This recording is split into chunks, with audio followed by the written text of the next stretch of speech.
Welcome to FMA Talk. I'm your host, Datu Tim, and this is my co-host. PG Ty's here. Hey, so how's everyone doing today?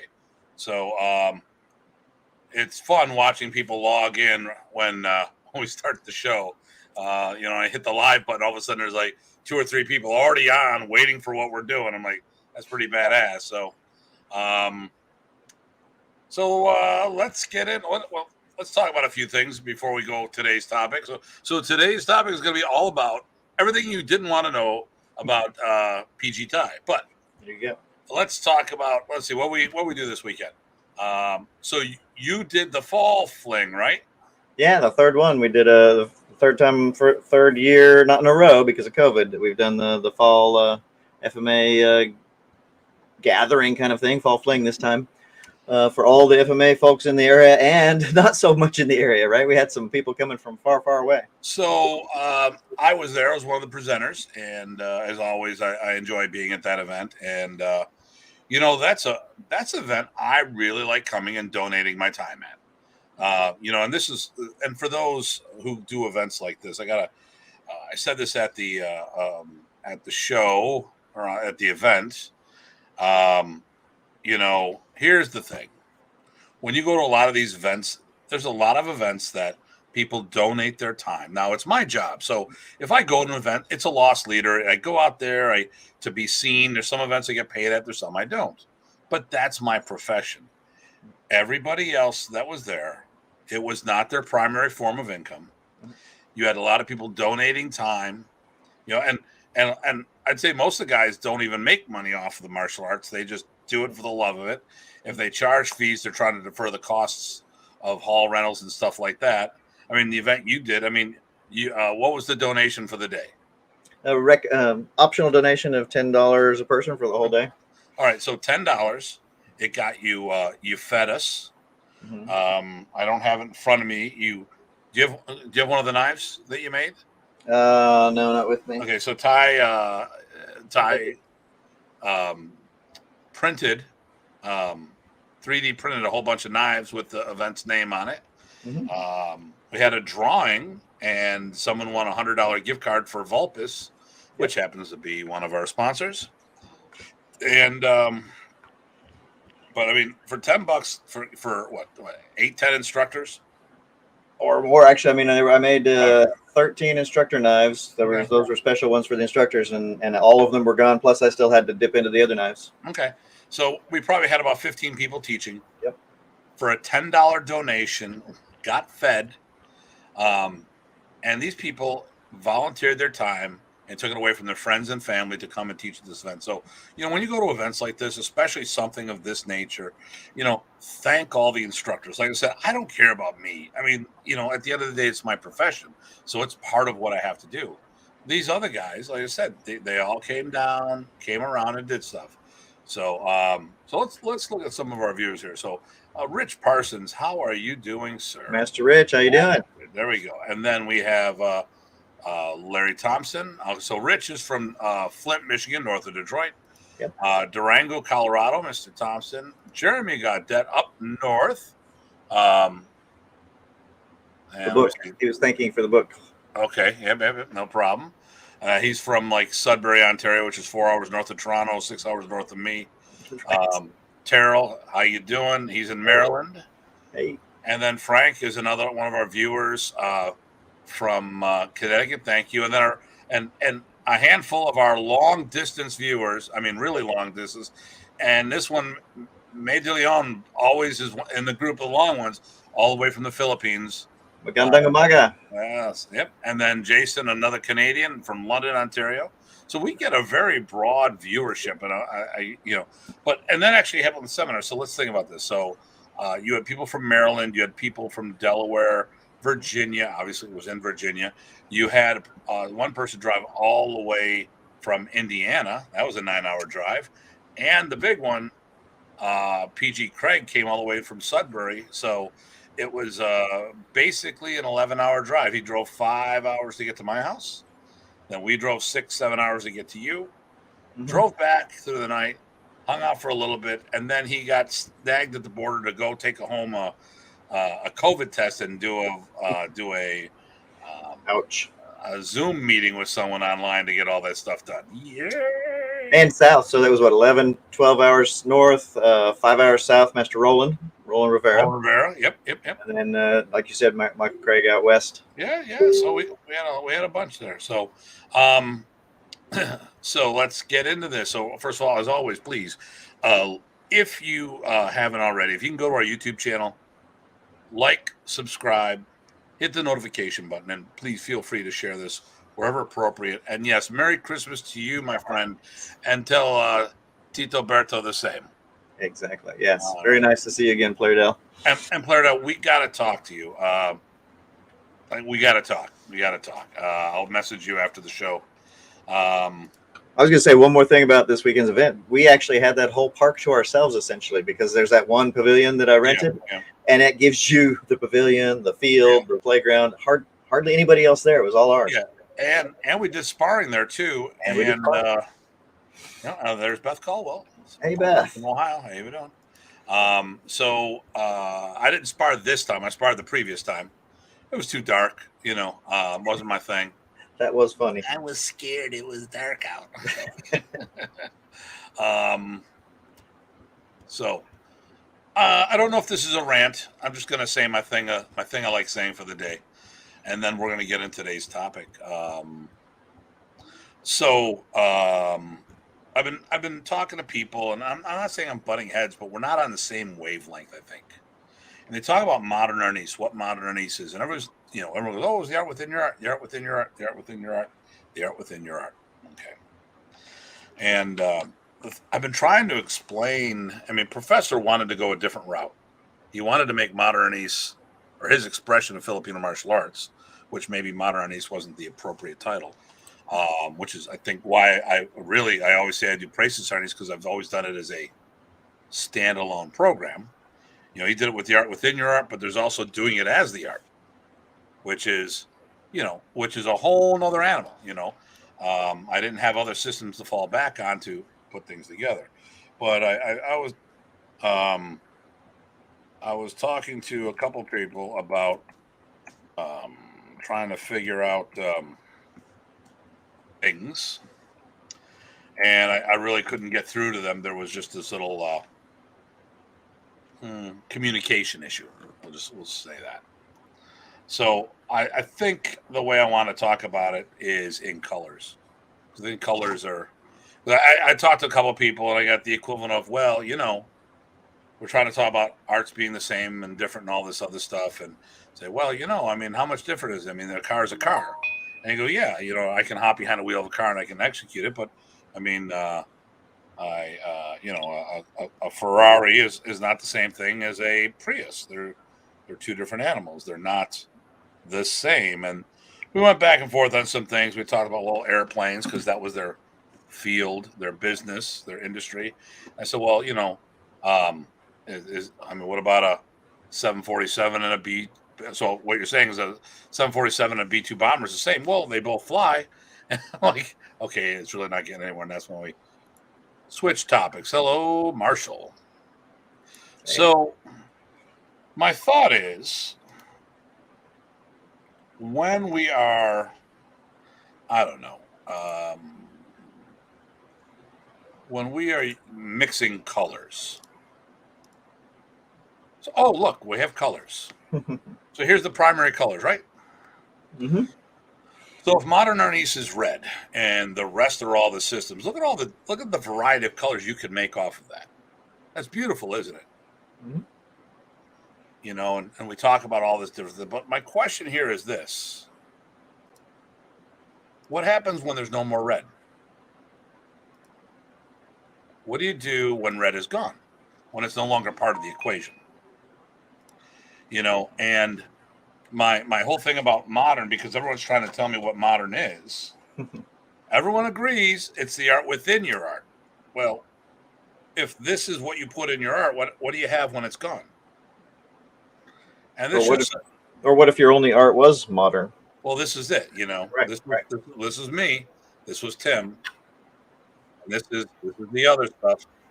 We put this in here and it makes it more. Okay, and then when you have it gone, it's back to what it was, right? When we're talking new generations, someone has to represent.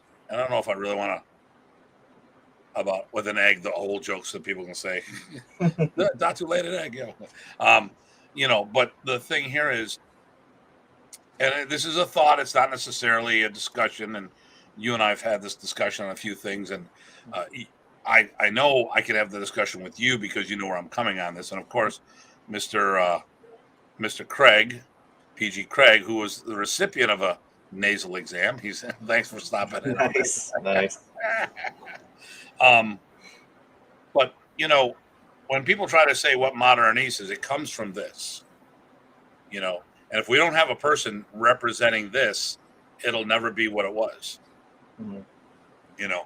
And I don't know. There's some things I think with our upcoming break, I want to talk about a couple things. One of the shows I want to talk about in the new year is modernese compared to coma time. We had a really good conversation. I want to do some charts that can help this because I want to go. You and I can have some talks, and I can make the charts that you did. Because I have the graphic programs. Unless you want to do them yourself, and then we can put slides up and stuff. They'll look like stick figures if I do them. Well, I'm going to use Canva because there you go. Mine wouldn't look much different. Wow, your stuff looks great, Tim. That's because I use software that knows what it's doing. Right. It knows what it's doing, not this guy. Oh, I have what's this? Here we go. Jeremy. What's he got there? He says he's kickboxing, but technically modernese, precious arnese is the only art he ever committed to. Okay, that's good. Right. But if we're talking future generations of people, will the hybrid programs, for lack of a better term, and not being not trying to cause problems with this, will they still be able to get there? I mean, when Paulo was on the show with us and we talked about, are you concepts or techniques or evolution, or are you like this? I go, my thought was utilizing the initial formulas. You can still evolve. You still have to have that fundamental, Bruce Lee was an amazing person. But, well, actually, I don't know. He was an interesting person. He died before he could have been, but I think he was ahead of his time, not necessarily all that in a bag of chips. I think there's probably athletes today that can outperform what he was, because part of the problem is we couldn't thanks, Bill. We couldn't capture him on video because the technology wasn't what it is today.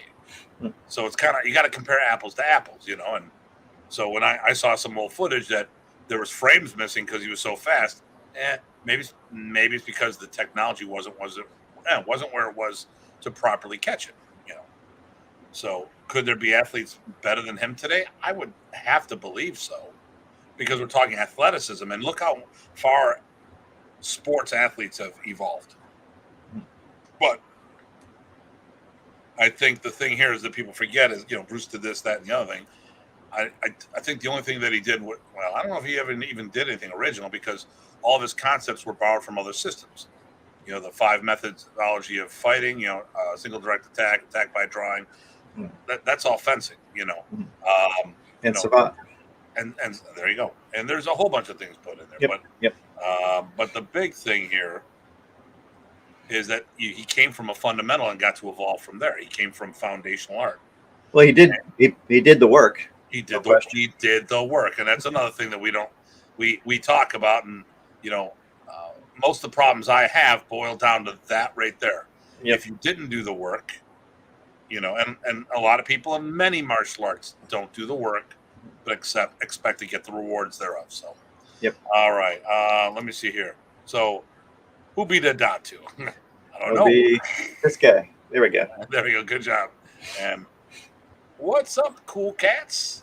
I must be on the wrong show. Yeah, I don't know. So, okay. So, first of all, before we go, I want to thank our sponsors, which are the Modernese University, Vulpes Training Blades. And I also want to talk about our feature event, which is going to be the 65th anniversary of Modernese. 65. 65. That'll be May here in Buffalo. We have other events. I think we finished the rest for the year, right? We're done. I think that's right. Yep. I think we're done. We're done. Hoo-ah! Starts pretty hard, fast and heavy too next year. Yeah, January 8th. I got stuff.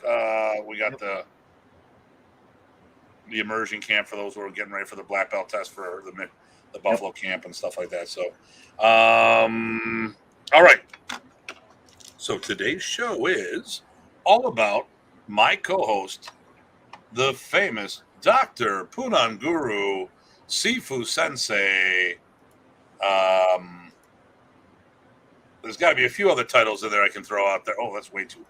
I gotta get a partial. Just put it on your eyeball. Yeah, I just need to. 78 will do. Okay, the Punong Guro, the man amongst men, and that is Tye Botting. Oh, what we got here? If it's 65 years old, it draws Social Security. I hope so. We need all that. It needs all the financial help we can get there. And back home, love you, man. Okay, so I've known you for a while.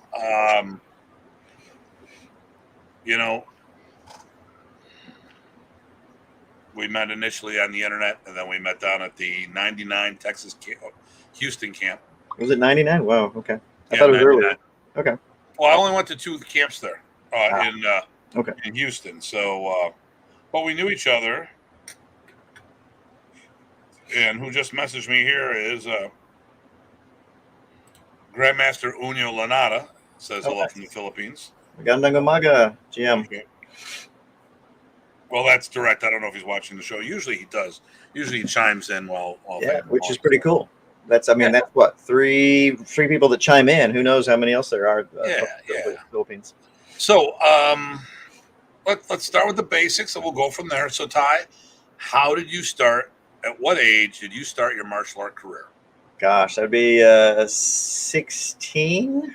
Yeah, 16 when I was living in Malaysia. Which was going to be the thing? Is it when you were in the States or when you were overseas? Yeah, so 16. So how did you get to Malaysia when you were 16? And if they're okay, and for everybody here, the one thing that we talk about, and we sometimes it goes without saying, but sometimes we need to say it. There's certain people have different jobs. Sometimes we're not able to give us all the answers at the right time. And some people just don't feel like talking about their personal life. So, I don't think this is the case here, but I'm just at 16. I doubt you were on America's Most Wanted at 16. So not I think yet. That was 21. Yeah, it wasn't quite that. Yes. So how'd you end up in Malaysia? So my father was working for Shell Oil, and we were living in London before that. And I'd always loved martial arts and stuff. I got an old picture of me in California. So this is, a couple, maybe 12 or so, doing a sidekick in the yard, teaching myself. But no, I always loved it. But I lived in London. My dad got transferred to take an opportunity with Royal Dutch Shell in Malaysia. And he goes to us and he goes, hey, how'd you guys like to move to Malaysia? I'm like, what's a Malaysia? So they actually had us studying Malay, and before I knew it, I was living in Malaysia, and I really liked living there. It was a lot of fun. I wanted to study Bersilat, which is a local martial art, but they wouldn't teach non-Muslims at the time, which is fine. But I did find a kung fu instructor, so that's how I started in Malaysia with a kung fu Southern Shaolin style Hung Gar mixture. Cool. Now, how long were you in Malaysia? 3 years. So the first 3 years. 19. No, first 3 years of high school. So I didn't start until I was already there a little while. Oh, okay. All right. Yeah. So I was only my last year is when I started. Okay, cool. And then where did that take you? So let's see. After that, got transferred back to Houston, which is where we came from before we went to, or north of Houston, before we went to London, and continued on with Kung Fu in North Houston, Spring area, for those in Spring, Texas. Hey, Wong's martial arts. So that he was Sifu Wong at the time. Now it's Grandmaster Wong. I'm still with him. Doing Northern Shaolin, Northern Praying Mantis Kung Fu. So that was in 83 in January, 83 when I started with him. Nice. And of course, now that I got people chiming in, Nice. I already talked to Jim Papa about. And remember, you guys can send in questions because Tim knows some of this stuff, but he actually doesn't know some of it too. So this will be interesting, hopefully. So, now were you born in Texas? No, I was born in Anacortes, Washington State. Okay. So, how often did your family move? Probably on average every 3 years, something like that. So, when do you think you wanted to do martial arts? How young were you when you know? I think it was around 12 when we were living in Huntington Beach, California. Okay, cool. All right. So let's think. We got into there. So you're 18 when you was your last year in Malaysia. Moved to 17. Or 17. Right. Moved to Houston or Spring, Texas. Well, I was in Kingwood, but you're going to be in Texas, and then you hooked up with Sifu Wong, right? And who's now Grandmaster GM Wong. So when did you get involved with modern arnis? So that was cool. So we have to fast forward ahead another 10 years or so. Meantime, actually, good. I will get to that. In the meantime, though, actually, maybe now's the right time to do that. Let's do this. So let's segue. So who inspired you to start martial arts? Well, Master Swinney. It would have been you, but I didn't know you at the time. So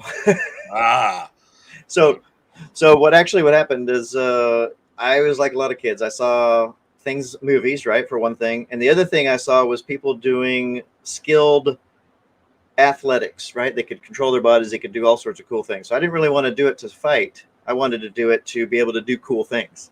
That's how it started me. Now it's, of course, very important to me that it works. Okay. So let me segue. Let's go in a different direction because it's a different... Can talk about body and control. You were also a power lifter, right? Well, that's okay. So you're gonna say when all this stuff, because if we're talking about that, you're looking at for the athleticism and the physical attributes of martial arts, not the defensive martial art athletes. Was this because of your bodybuilding? Powerlifting? And did your powerlifting come before, after, blah blah blah? How did that all fall into the big equation? That's actually I think that's a good question because I actually think I lucked out by getting it an opposite order than what you're talking about. So what I did is I did martial arts for probably 10 years before I started lifting.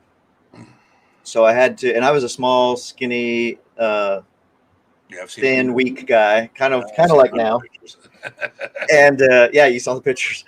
And so I had to do the Kung Fu right in order for it to work, right? I had to make sure that every technique was right. So what I had was 10 years of training in that before I started lifting, and incidentally, before I started arnis. But powerlifting I got into because it was sort of a joke. My wife at the time was pregnant, and while she gained weight, I figured I would lift and try to, put on some more mass as well. And the joke was I would keep up with her. But I got bit by the iron bug, and I started powerlifting and competing and things like that. And it's been a lot of fun. So what happens now is, while I still use the good body mechanics, positioning, that kind of stuff I learned from martial arts, I also have the external strength and the mass that I can add to that, but I don't depend on it, which is cool.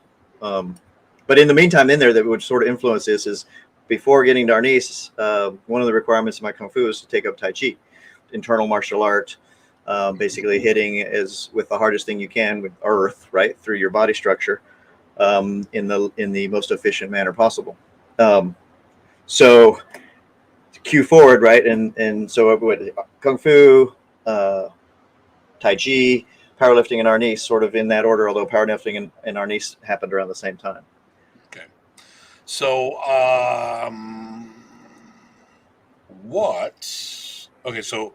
so inspiration of martial arts was really more of the watching TV and movies. While you got into the martial arts, your powerlifting became part of your regiment. So then what You could have done a whole bunch of martial arts. The kung fu happened because it happened. There's only one I can get I mean, to. really. I mean, we know how Silat, yeah. everyone who does martial arts on this show knows. Usually, your first connection to martial arts, it doesn't. It's sort of like it's because things happen, not necessarily because you're looking for it. Roll the dice, yeah. Yeah, it's just a crapshoot, and maybe you got lucky with who you train with. Yeah, I think I did. Or what you train, not who. Well, both. Who, yes. Yeah. But if it was a positive experience, and I know. Well, we'll talk about that next week because it's my show. Mm-hmm. I did the research, and then I finally found something that spoke to me. And a lot of people aren't lucky enough to do that. There might be just only one game in town. Right. So I'm going to go with Terrell's got a couple questions here. Oh, so Sweeney makes a comment. Kung Fu Theater. That was part of it. That was you and me both. Well, and in Malaysia, it was cool. The kick flicks there, I called them kick flicks, had people doing a lot of bersilat in kick flicks. And so it was weird. You had people jumping in the air and running across the T-tops and then landing in another village. And it was a lot of fantasy fun.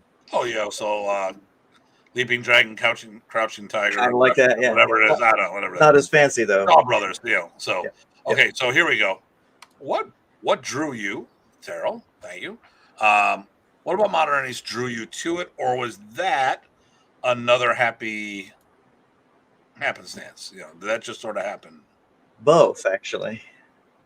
So why was it both? And this we were sort of getting to that a little bit. So I have to say how I started doing FMA in general, right? Mm-hmm. So because of my kung fu, and mainly my kung fu, but also Tai Chi, I had a good friendship with a local teacher in the area, and I've mentioned his name before, right?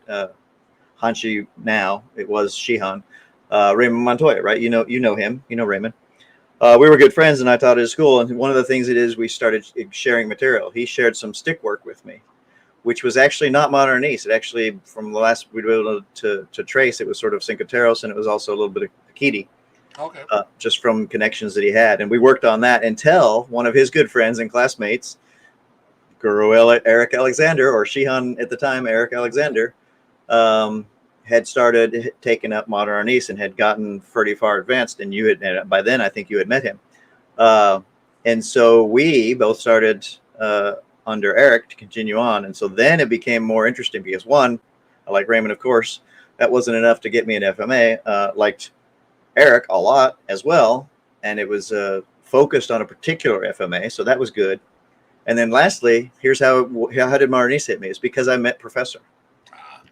Through Eric. He said, hey, you guys are about ready. You're doing really, really good. I've given you almost all that I can give you right now. I think it's time for you guys to go to a camp and test, because and I'm not going to test you before the camp because I want to see what Remy and the board says. So we went to the camp, and I felt Professor, and I said, oh, okay. I feel all of the cool power generation. I feel your intensity. I feel your efficacy. I guess I have another permanent lifelong martial arts. So that was by both happenstance and because I met, the right people, which is happenstance, but I chose to. So let's give a couple people shout out on that one. Grandmaster Union Lanada, thanks for chiming in. Hey there. Bugay po. Yeah, and then Sam Wolf says hello. Sorry it's late. Hey, better late than never. You can always watch the rebroadcast. Carl Outram, the Canadian Bayesian, not to be confused with Canadian bacon. He tastes completely different. He gives from Cambridge, gives a shout out. Nice. And then going back to Terrell Richardson, another grandmaster who watches our show. Once again, an outstanding event. Outstanding event. I had a great time. There you go. Awesome. Yeah, it was good having. And this is the first time I think he shared at one of my FMA events. Look at this. And who's trying to butter us up today? Wow. I'm Monolopolis. Now, Ryan. Now, see, Ryan's one of my personal students. Started with me when he's 4 years old. When everyone says I don't teach kids, that's bullshit. Ryan is tearing it up in the Hollywood scene. Well, maybe not Hollywood, because they're doing more on the East Coast now than anything else. He's done Atlanta Wood. Yep. Hey, Ryan, is there any shows that you'd like to give a shout out to that you're in? I mean, I know he's done Walking Dead a bunch of times and stuff, but is there a movie you want to that might be coming out, I don't know, in a week or two or something that you want to let us know that you've done some stunt work on, or are we still on shutdown on that? We'll see what he says on that. PG Ryan's great. If anybody gets a chance to see him, they should. Ryan is, oh my God, he's like, yeah, you know, he's that guy you showed he can do it. Doesn't know what he's doing, but he can do it. What's it? Yallywood. Okay. Yallywood. Y'all. Okay, I get it. Yallywood. Okay. And doing lead stunts on the new Spider-Man. Very nice. Nice. I knew that. Awesome. I just couldn't tell anybody. That is awesome. Very cool, Ryan. He's done some filming on some other projects in Bulgaria. He's just tearing up. The good thing about Ryan, he's smart. And no one would actually believe I actually said that about him, but he's doing stuff in front of and behind the camera. So he's producing, he's directing, he's doing some acting, he's doing a lot of stunts. Smart guy. And he created, wait for it, the on-camera combatives program, taking modern arnis and applying it to the movie industry. And it's been tearing it up. Speaking of which, you should probably get him on the show maybe next season. Hey, Ryan, how would you like to do a guest spot on our show? There you go. Put him on the spot. Taking Filipino martial arts in the movie industry. There you go. Yep. And new directions. Right. Yeah.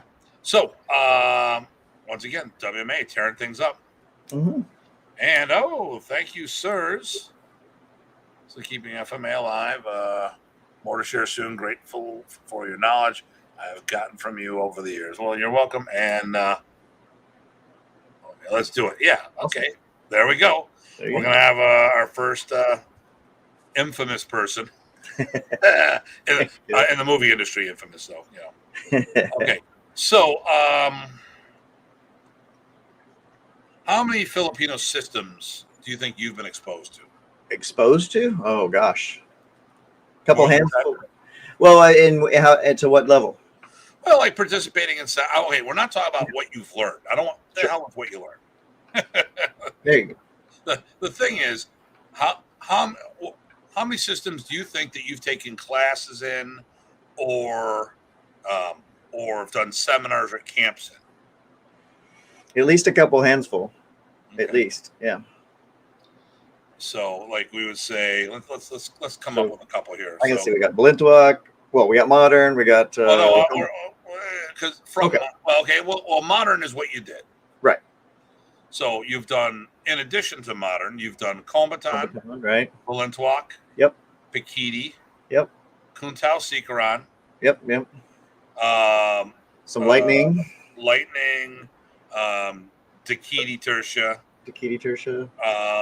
Pinakatay Arnis Aguidas. Yeah. Sarada. Yep. That's 10 already.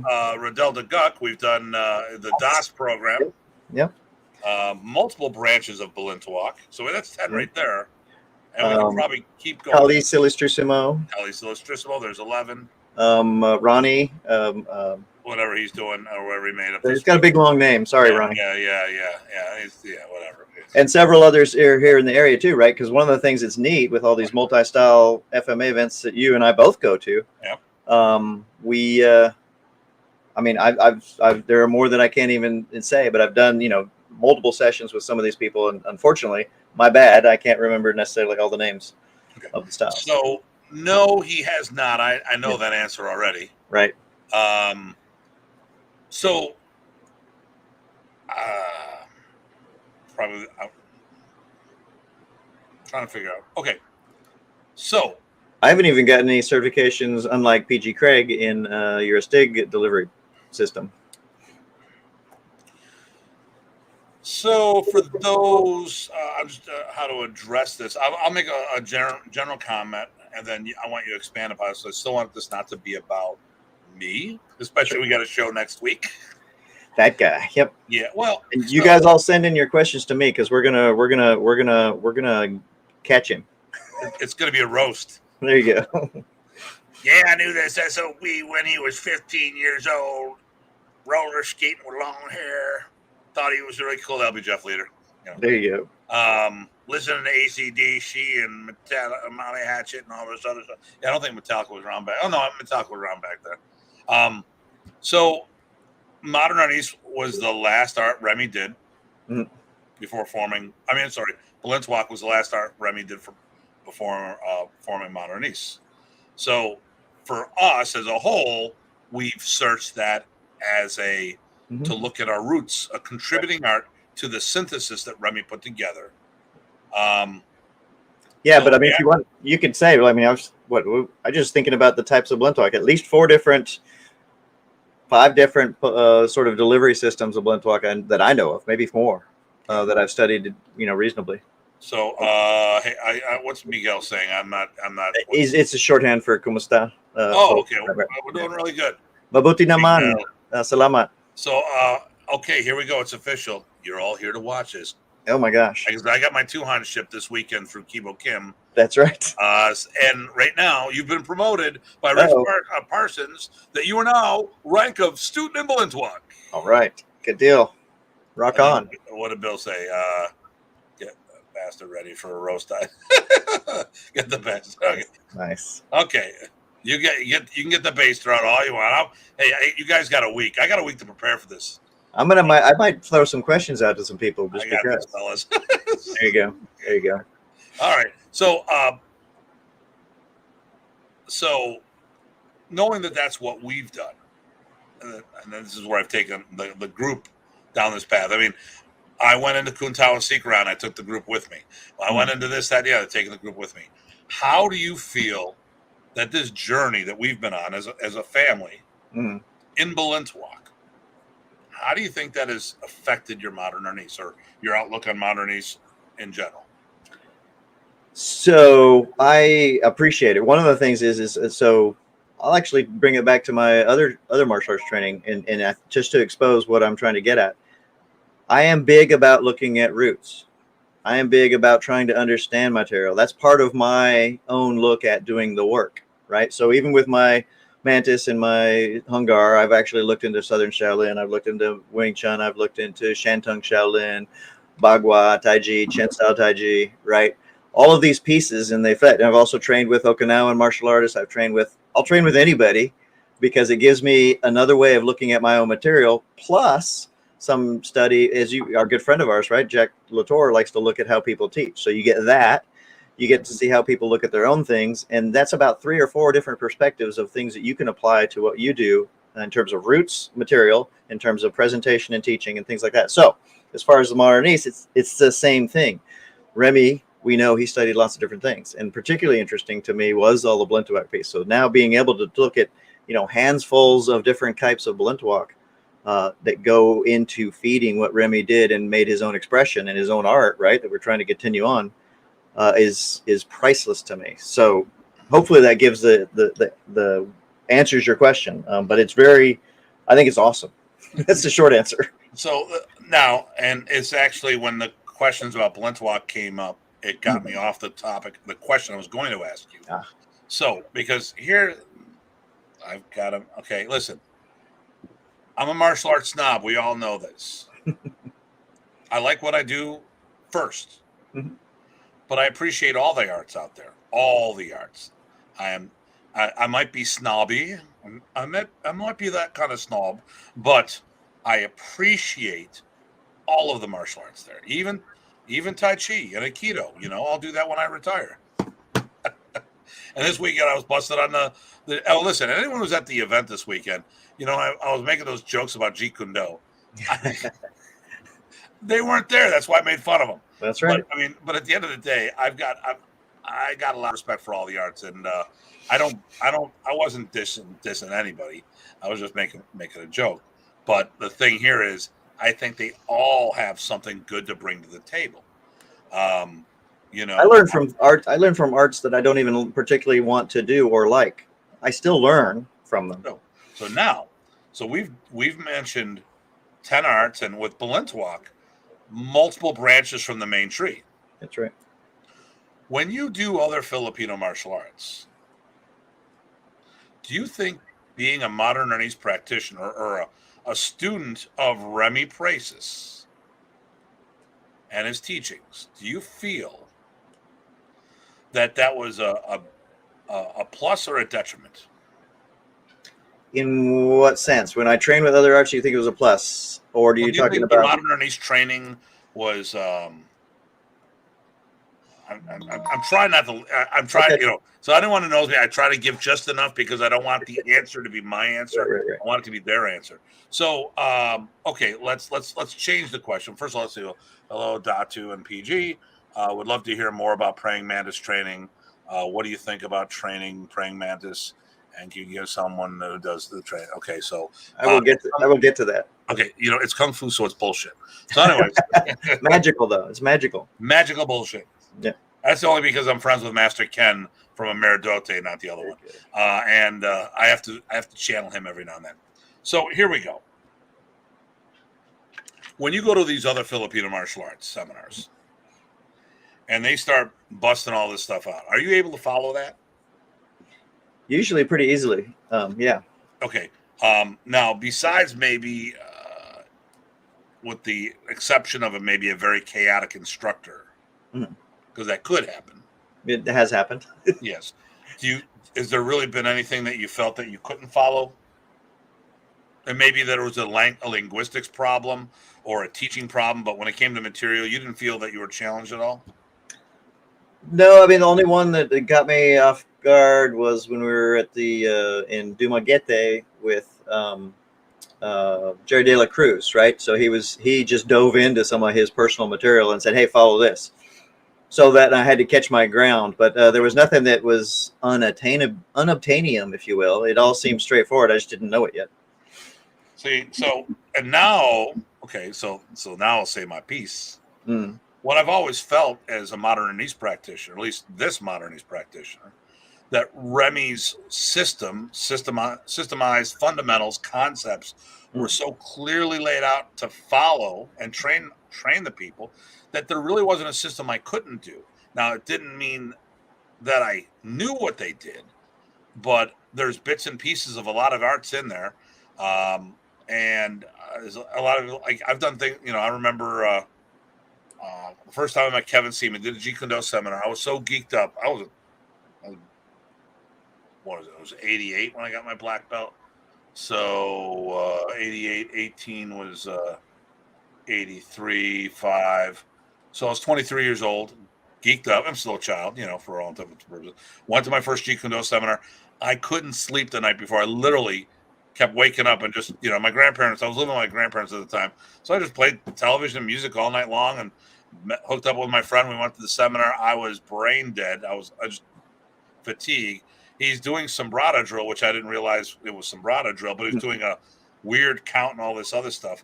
And I was able to follow everything verbatim. Like, dude, I have no clue what I'm doing. He's like, you're doing a phenomenal job. Well, maybe it's that moment where your brain is just started to think and just goes Right. in whatever.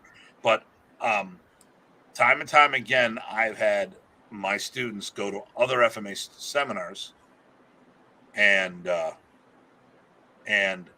think, wow, there hasn't been a thing I haven't learned that I can't reference my modern arnis one way or another.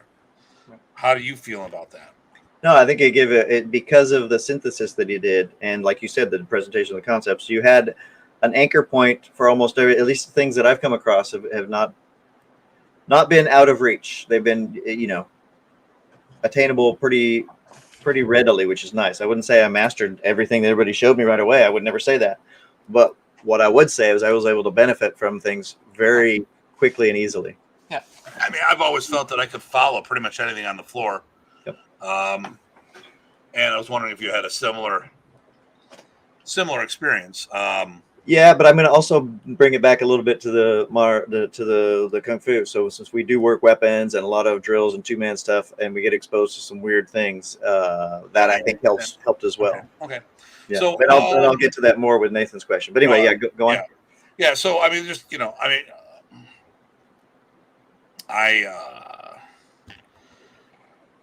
I don't think modern has that trademark series. I mean, there's a lot of trademark things in modern arnis, but it doesn't have its identity is weird.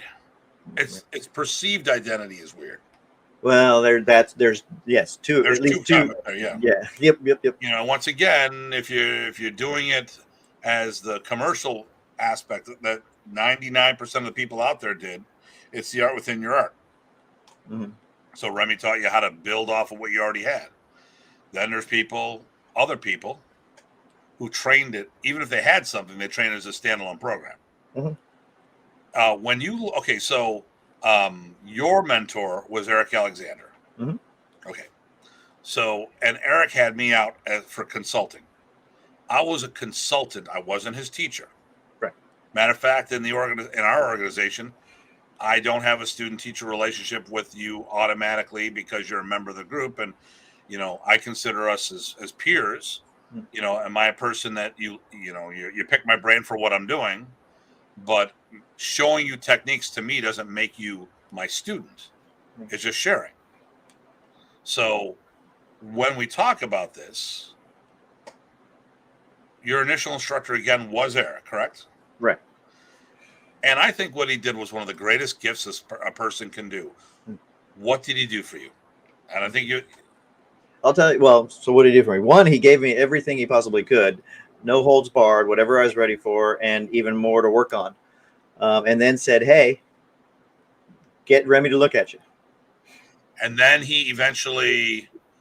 Well, then once he was too far away to get it to further, he said, "Well, I don't know if he asked or if he told like us. I don't know if he told me and Raymond or if he asked Remy. I think probably a combination of both. But anyway, turned us over to Remy. Said, "Look, you work directly with Remy because he's the one that'll get you further on," which was awesome. He turned us over, and Remy hit the ground running with it like it was natural, which was a huge honor for me. What a gift! Here you go, a world-class martial artist. Eric is a world-class martial artist, and certainly Remy. Martial artist, right? If anybody ever fought Eric, you will remember him to this day. And lo and behold, no ego, no nothing. No. He passes you up to Remy. In fact, speaking of the ego, he had been out for a few years when I saw him later on down the years. We still overlapped a fair bit at camps and things like that. And then he took a break, and I saw him a couple years after being out. And that was after Remy had shared a bunch of Tapi with us. So I got to give back and share with my teacher, Eric, a day or two full of solid catching him up on some stuff that he missed. And that again was a huge honor. How often do you get to give back to your teacher directly? There we go. And how often is your teacher humble enough, right, and secure enough not to perceive it for anything more than it was? Well, the only time I'd ever seen that was in a kung fu movie once. There we go. Here we go. Jeremy, so you're saying modernity speaks the language of many FMAs. Well, I mean, if anyone did okay, so here's and of course this weekend, a friend of ours, you guys are doing karate, you guys are doing karate, you guys are doing karate. I go, no, that's the other group that does modernity. It's not this group, but that's right. But we've got karate-sized form, so he's not too far off. But he's another FMA snob that also learns to, appreciates all of the arts as well, even though he loves what he does, which is great. You should love what you do. Well, and that's it. You don't have to like what everyone else is doing, but you should show that. Like for me, okay, modern is my favorite, but I would rather have someone do FMA than karate or taekwondo. And there's nothing, but then I'd rather have him do karate or taekwondo than no martial arts at all. Yep. So it's not a scorched earth policy where if I can't have you, nobody can. Right. Well, you know what I always say, right? Well, there's somebody saying. Is it the best martial arts the one you do? There you go. That's it. You got it. I have programmed you well. Mind control. That's right. The best everything is the one you do. That's it. So yeah. So for Ty, he's going to sit there. What's the best car you have? The one you have. What's the best diet you're on? The one you're on. The one you're going to do. If you don't do it, it's not worth anything. Yeah. What's the best workout? The one you do. So once again, as always, we have to do the work. Yep. My goal is to send someone to one of our members. And then if not, I'll send it to another modernities group if it's close. I've seen you send people to people that you and the people don't get along, but it's not about that. Well, listen, Remy brought a lot of people together that we just don't like each other. Yeah. And that's fine. And we don't have to like each other. We were there for Remy, not each other. So if I know, there's no secret that Chuck Goss doesn't like me. I don't know why, but it is what it is. But I had students that were training in a school because it was convenient. And he goes, well, I don't know. I go, hey, listen, don't worry about it. Just do it. Yeah. And listen, and you don't it got to the point though. It was like, listen, just don't tell him you're coming to see me. Don't tell him you're stopping to say hello. Because at the end of the day, I get it, and not everyone else does. We are customer service facilitators. People come to us, they pay for lessons and knowledge. We give it to them. If we don't, they go elsewhere. That's where being a professional really matters. If because people get tired of some stuff and they might go elsewhere. You pay for it one way or another. Back in the day, we used to sweep the dojo. There you go. I know a judo guy. I met a judo jiu-jitsu guy I taught seminars with in Rochester. And this guy has this thing. When you come to train with him, you could pay for lessons, or you can go out in the back and drag a tree forward. Like he's got logging trees. Yeah, okay. So you strap the chain to your back, and you drag it to the area, which is no small thing. I'd have been like, and it's a conditioning thing, but it's also like, I don't want to drag this. You get that to me, and I'll teach you, dude. You still pay one way or another. One way or another, we always pay. And if you keep going and people aren't giving you the service, they're going to go elsewhere. Yep. So, Bill, each instructor, what do you got here? Each instructor has his own flair, puts into the air. Exactly. Yep. And here we go.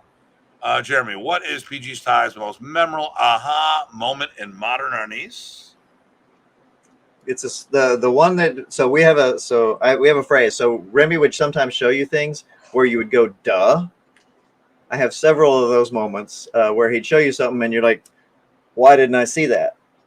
Those were great. Those were gold, because a lot of times you have to develop some knowledge that people give you, but there are certain things that once it's shown to you, you're like, opens up a door, even if it's the simplest thing. But because you didn't get it before and you get it now, that was worth everything. And so one of the simplest one is going from an armbar to a single lock just by twisting your wrist, right? You just rotate from this forearm connection to rotate in, and boom, now you've got a single lock.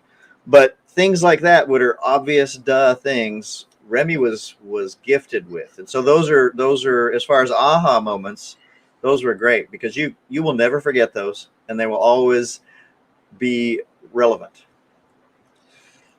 Okay, so should I finish Nathan's questions out quickly? I don't want to blow him off. Blow Nathan off. What? No. Well, he's been watching a lot too, putting up with us, so I appreciate that. He hasn't been watching a lot lately. At least he hasn't been chiming in. What has he done for us today? What have you done for me lately? There you go. There you go. Not just the Janet Jackson song. Well, I'll just get it quickly then. How's that? Okay. Or do you have a thing you want to spark? No, it's all about me, baby. It's all about me. For the record, I should not be wearing a red top with this red background, but just it's just a floating head. Floating head. Oh, wait a minute. Can I do it? No, let's not do that. the green screen. We will come back to the Kung Fu in a minute. Okay. But I want to keep the theme on modern and aha moments. Sure. So when did Eric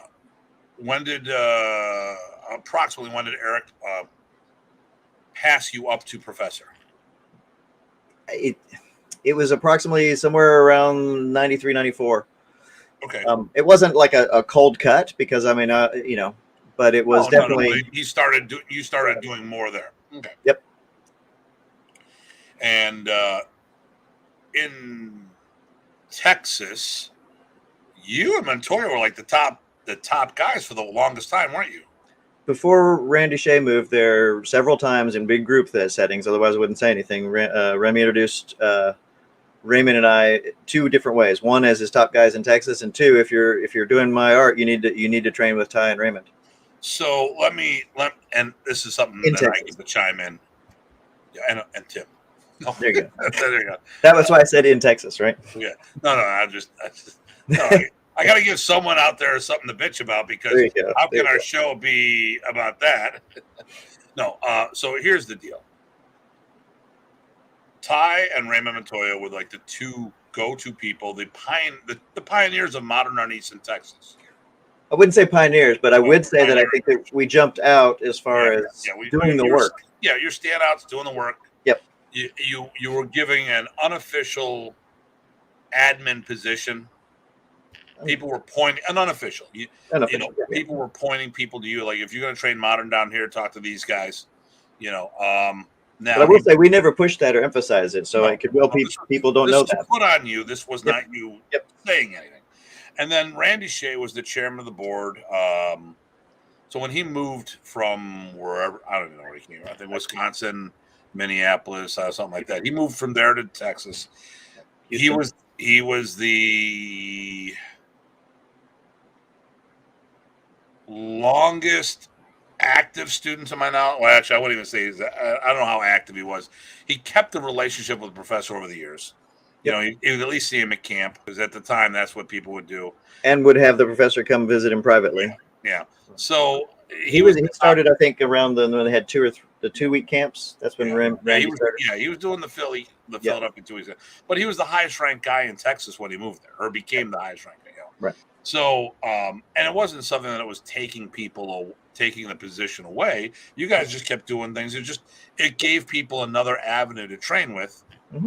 And depending on, were you in College Station or?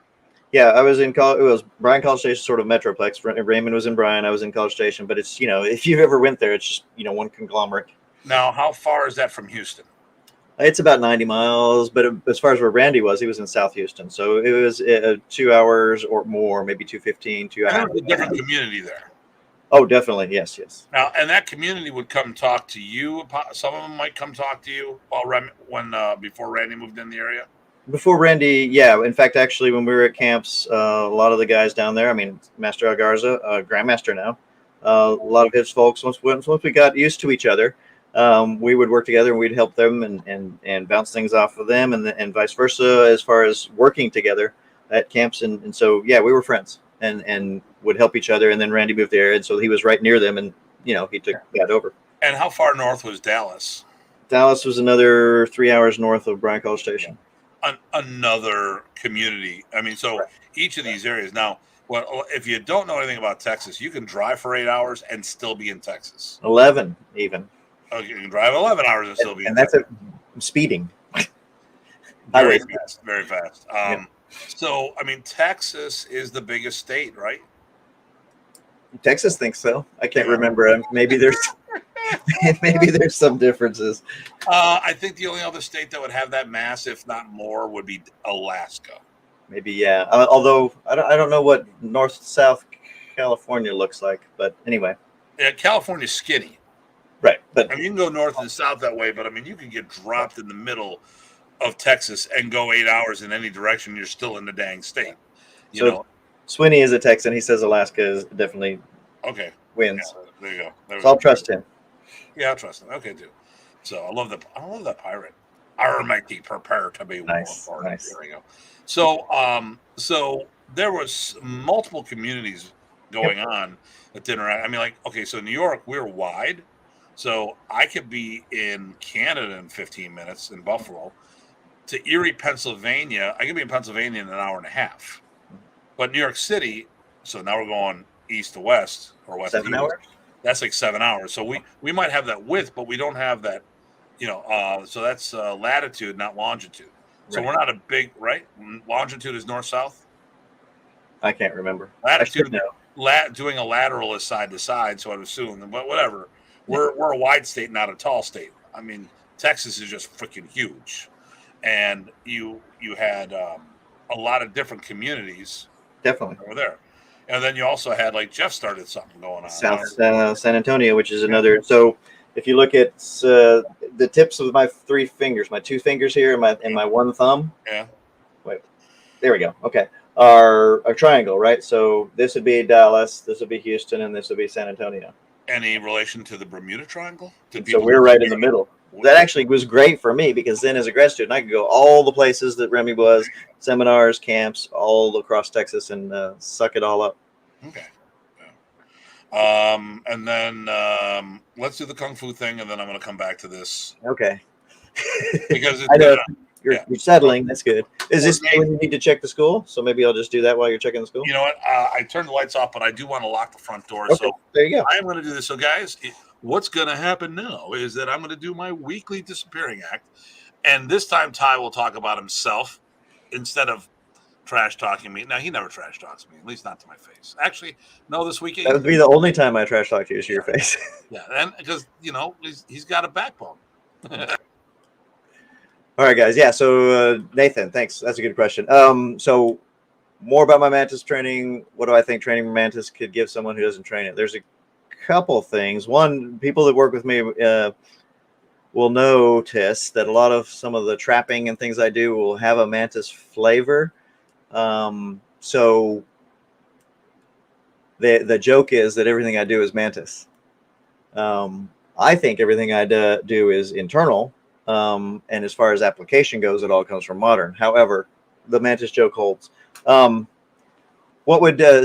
mantis training. So we do a lot of there's a lot of internal stuff at faster speeds than a lot of other arts that train internal things. And I think that can apply to any art. So the power generation to develop that way, the sensitivity to develop that way, the stickiness. So when I say sensitivity, I mean the ability to have what I call combat proprioception. So I can know obviously what I'm doing, but I can also know what you're doing, whether or not I'm in contact. If I'm in contact, that's easier. But if hopefully we've all trained our eyes so that we can see what the potentialities are, what the structures are, what the stored energy is, all that good stuff. And we're not getting mystical here. This is just physics and biophysics, right? Any art, though, can do that. I like my mantis stuff because there's a couple other things. One of the things is this normal position that you're used to. The nice thing about that is your elbows are down, and that gives you a nice habit for protecting your body, covering. It gives you a nice habit of pointing your elbows at your hips, which gives you a nice connection for power. And it makes you also comfortable with a relaxed forearm. So one, it's faster, and two, it's more easily connected to your waist back to the power again.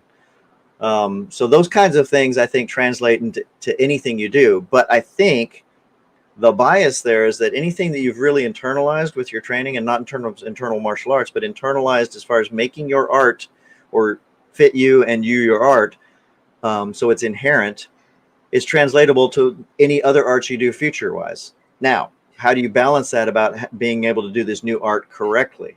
You have to empty your cup, as they say, right? But anyway, that's a short overview. Hopefully that kind of scratches the itch for you, Nathan. I'd be happy to talk more about it. I've got a few thoughts on it, as you probably can tell, but I think it helped overall, and I think it would help anybody if they enjoyed it. Back to, hey, if you're enjoying your art and you'll do it, you will get some good stuff out of it if you do the work. So there you go. Very good. Makes sense. Did you hear? And plus, all of the bad stuff I said about Tim just now. It's trust me, it's all for you, mantis. Don't worry. I heard that. Okay, so you start a club for your. Well, I mean, you're doing food, but you also did your arnis. So both of my teachers, Grandmaster Wong now and Grandmaster Praces, said, "Hey, you will teach at A&M. You'll start a club." And I said, "Okay, I guess I will." And I cared. This is A&M? Texas A&M University, yep. Oh, this is what, the movie Drumline was based off of and everything? Is it? I don't remember. You ever seen it? You gotta. I think I've seen the movie. I can't remember. They're really into their bands. They are Aggie Band, yes. Okay, all right. Aggie Band. But anyway, that was probably the best thing they ever did for me. You will start a club and you will teach. I wouldn't have necessarily done it myself because while I wanted people to train with, I didn't think, you know what you're working on, where your problems are and things like that. And you don't say, oh, I can teach anybody right now. But they made me, and it was one of the best things they ever did because, one, I cared. And I would never ask my students to try or do anything that I wasn't going to do as well. So we had hard classes, we had high expectations, but we also had fun, which is another thing Remy said was have fun. And we kind of took that, maybe we took that too far. I don't know. We enjoyed. So how did you hear about Remy and his, did you find out about, when Remy passed, did you find out after or during, how did this come across you? How did it affect what was going on? I mean, I know some of this myself, but, well,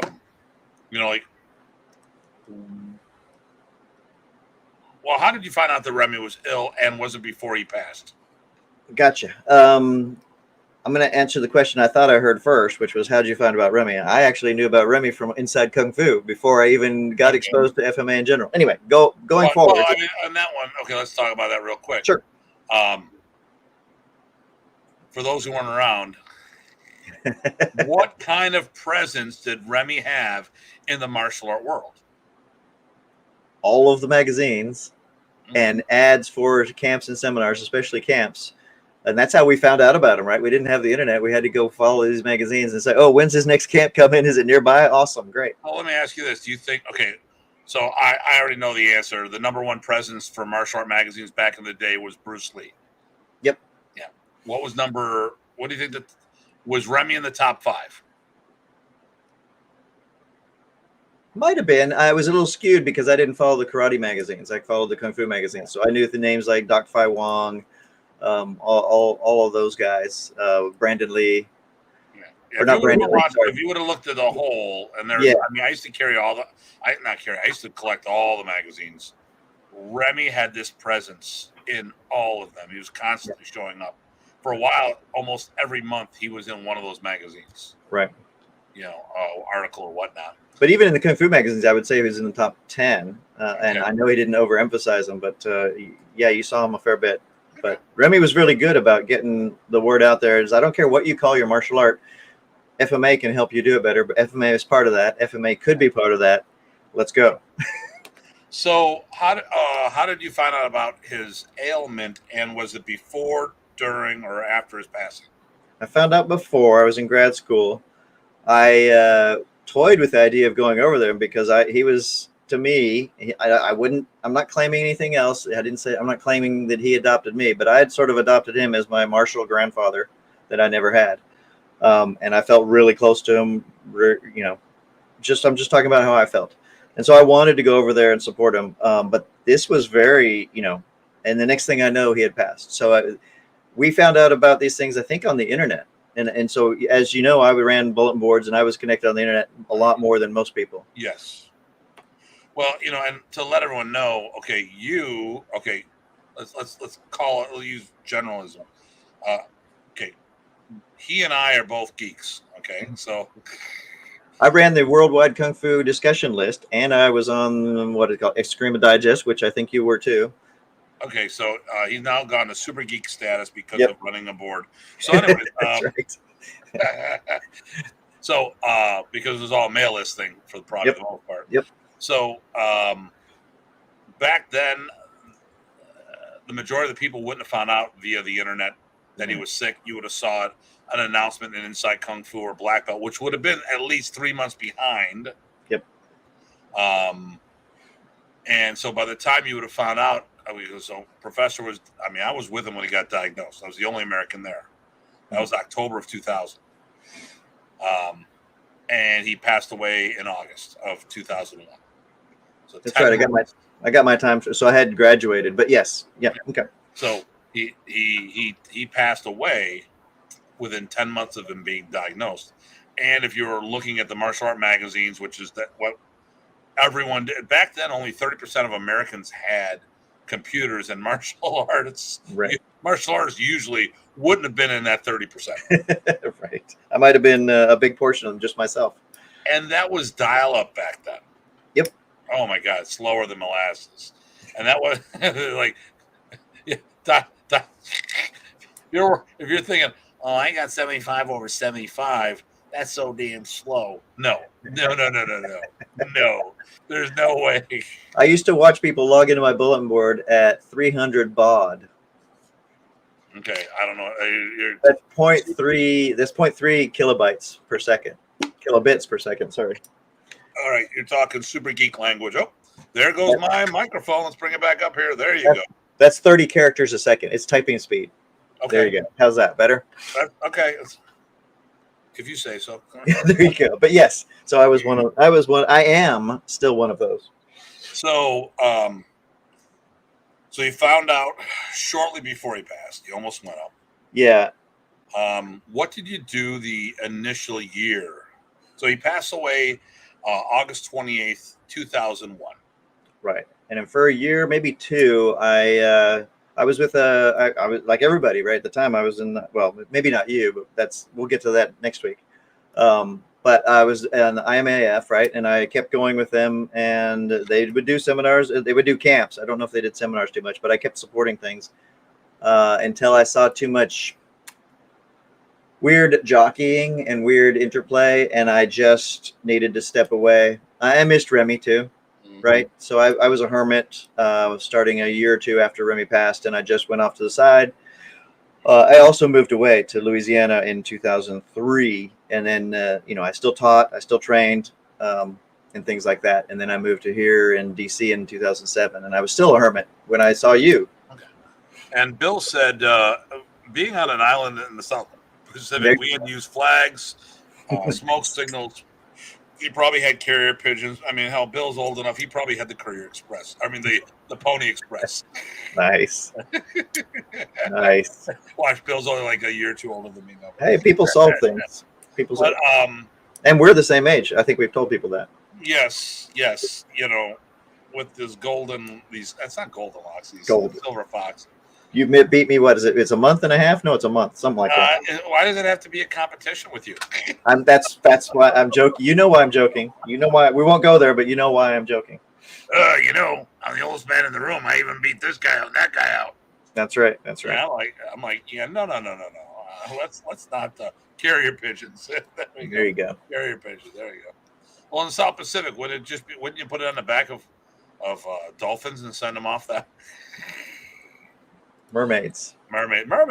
Okay. Aquaman is over there somewhere, right? Isn't Atlantis out there by Guam?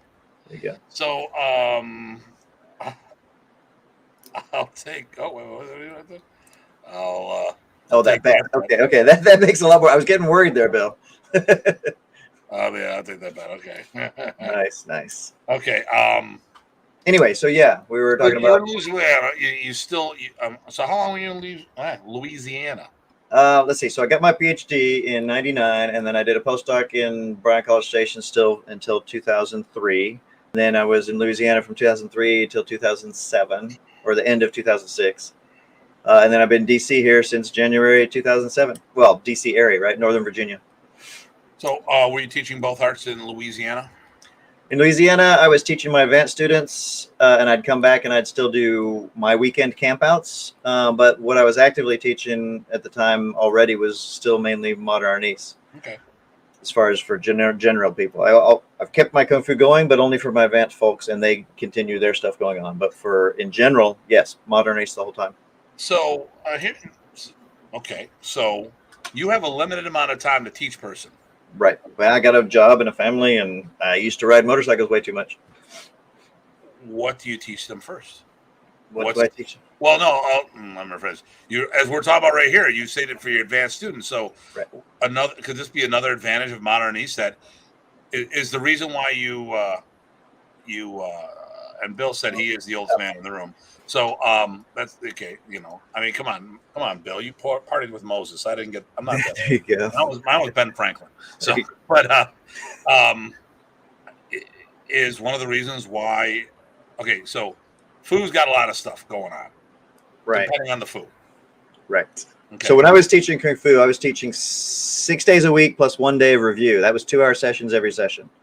And I had to do that because, one, I'm a picky bastard.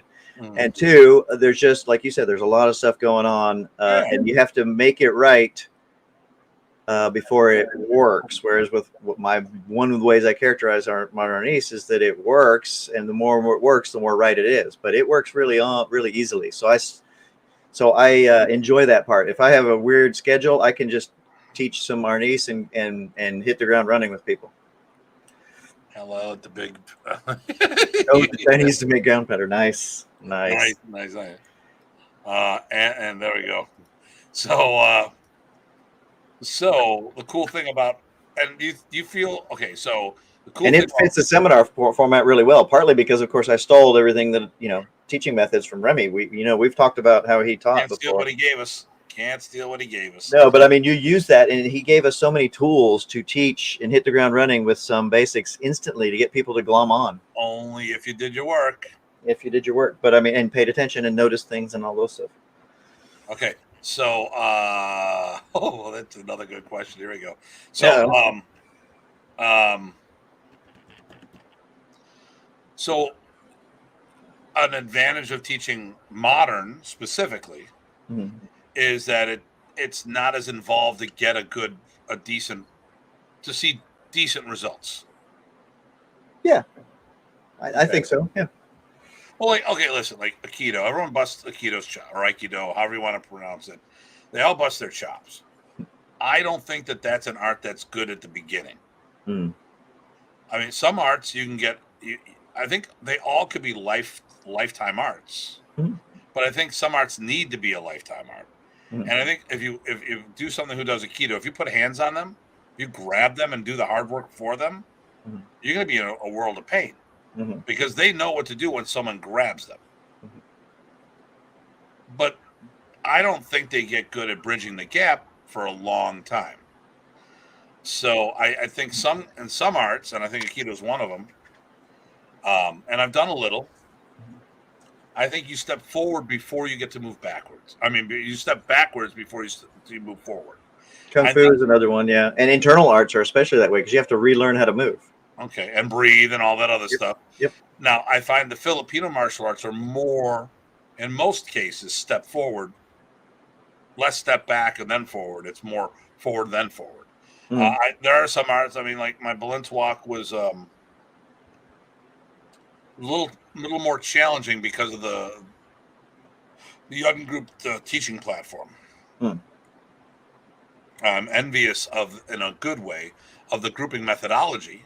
Mm. I could have, if I had something like that to get the ball rolling, Mm. it'd have been something I could have done quick. It would have helped in my learning, but working the timing and more importantly, strategy and study of movement, Mm. not so much. I mean, I know Bobby's helped us a lot with that, but Yep. Yep. I think most Filipino martial arts, it's easier, it's a quicker learning progression. Yep. Um, so another push for Filipino martial. So that why you chose to teach your students Arnis first? Partly my schedule and partly how much time I had and didn't have was a big part of it. Plus, I just got bit by the bug of accessibility that way. I knew, so I've said in the past, right? I'm a greedy bastard as far as martial arts go. I know exactly what I need to work on in Kung Fu, and I can do a lot of that by myself at this point. For our niece, I need some people to put hands on and feel the techniques and make them work. The pro and con of our art. The Mm-hmm. pro is the con. I mean, there's so much stuff that's so good about Filipino martial arts, but what's wrong with it is really wrong, and Mm. that is the dependency on another living, breathing body to practice. You see that in FMA. You see that in jiu-jitsu, grappling arts. It's so hard. You are so you. If you're in that situation where you don't have that training partner, your learning capabilities change significantly at that moment. Right. Well, so that one other thing that factored into that is all my kung fu's that I've studied are the ones that I can teach. Those are going to continue on regardless. For me, I don't think I'm anybody special, but I do think I'm a part of hopefully helping spread and carry forward modernese. It's very important to me because of my relationship with Professor. I was, personal relationship with the founder, and I want to carry that forward as opposed to, hey, I love my kung fu, which I do. I'm going to support actually the inheritor of my teacher. I'm not going to be that inheritor, and I'll support them, but it's a different kind of a focus. So there's that as well. So, does that mean you said that the kung fu is going to continue whether you're part of it or not? Right. Do you feel that we might have some issues in modernese as the future of it? No, we've talked. Yeah, we've talked about it. I've talked about it more than you, even before me, getting on the board, WMA. I've talked with a lot of people about being concerned about the future of the art. We don't have that next generation of obvious heir apparents, so we need that post haste. Otherwise, there's going to be a weird kind of low pressure gap at the best. Continue. Do you feel a lot of Filipino systems have the same problem that right now? It might be Gener- part. and part of this could be because of COVID. Well, generically, I think two things. I think yes, and generically, but I'm only talking generically. I think because there's a smaller gene pool, generically, yes, right? There's that inertia. There's a certain kind of bare minimum amount to keep something going, and FMA is a smaller well for that. And the other is COVID has not done anybody any favors except for the idea of getting the word out there with alternate means. Been great with social media Right. and virtual training. It's made Right. it. I mean, I've been offering to do virtual classes for over a decade, and Right. I've done a few because I've used Skype, and Skype's been around for a long time. Mm-hmm. But a lot of people didn't want to do that, Right. you know. And then the silver lining of COVID, we've jumped forward, and it was Yep. that kick in the ass saying, hey, because now we got people who are training internationally with us. Yep. That can't. We got Europeans training with us that can't make it over. The countries are on lockdown again, yet Yep. they're continuing to train the art and working for their instructorship, which is great. Heck, I had to finally get out there and start teaching on YouTube because, for a little while we weren't even meeting in the park, and so I wanted to keep my guys going. So that's why I started my video series, and that's gone on really well. You saw my recent announcement, right? Yeah. 3,000 students, yeah, or 3,000 subscribers, which is, well, you know me, right? That to me, that's kind of amazing because I'm not that guy. So you move, you're in Virginia, and I mean, and all this stuff, a lot of stuff. Obviously, you're talking to me. I know the answers. We have these talks, so the goal is to educate the people out there who are watching. But do you know what my PhD is in? No, but let's do this here. Good. Probably some nuclear fission type thing or some whatever. I don't know. Nuclear chemistry, pretty close. See, Yeah. I know. There you go. So in my opinion, the Filipino martial arts draw a certain type of individual who makes the time to investigate the art. But current mode of interest in grappling and MMA hampering our expansion in the world. I'm going to say, maybe a little, but I also think that I'm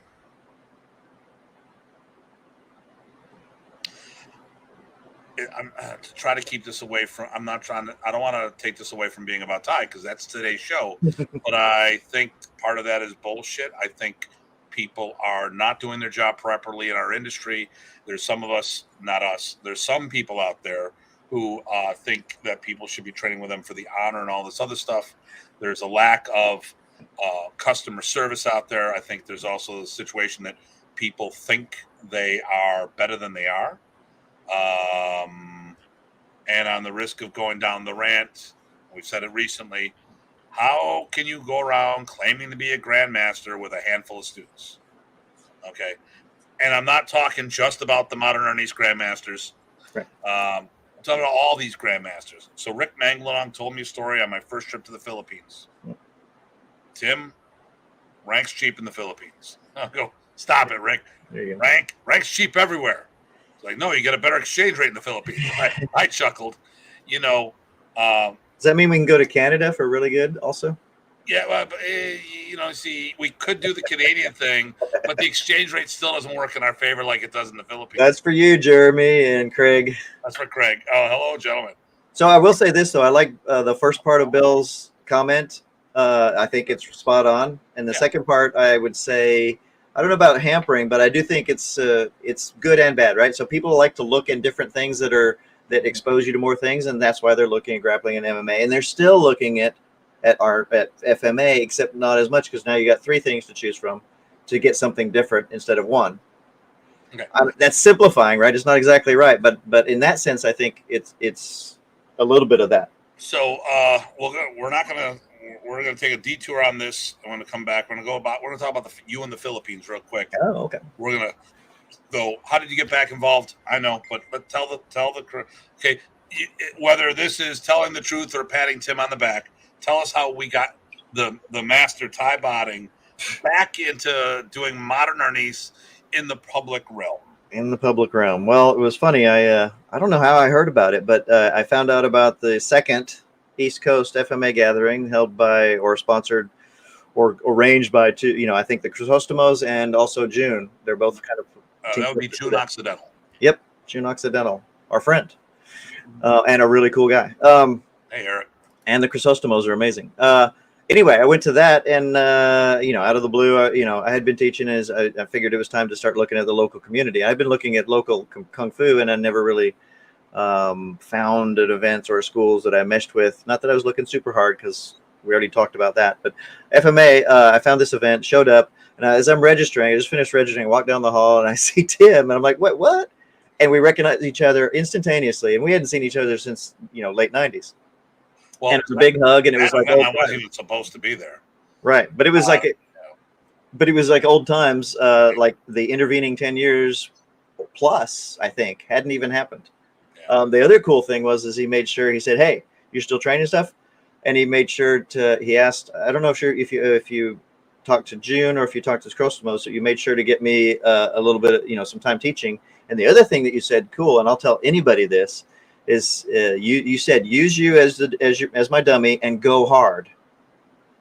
I thought that was awesome because one, that's a lot of trust, and two, one says some things about confidence, but also if you were trying to get me to show my best, that was like the best thing you could do. I like it hard. There you go. But so that was great, like old times. A good FMA local community, and then jumping in with both feet. And I would say I rocked it, but I did show it hard, and I did show it fast, and I did show some definitely classic professor stuff. And we went from there. So after that, you came to the camps in Buffalo. Yep. You went to a bunch of camps, didn't you? I went to the Buffalo camps. I've been to IMAF camps in Chicago and in Texas. Been to Bruce Chu's Arnis International camps in Florida and Georgia, and those I still teach regularly at his invitation, and I think people enjoy that. I certainly enjoy them.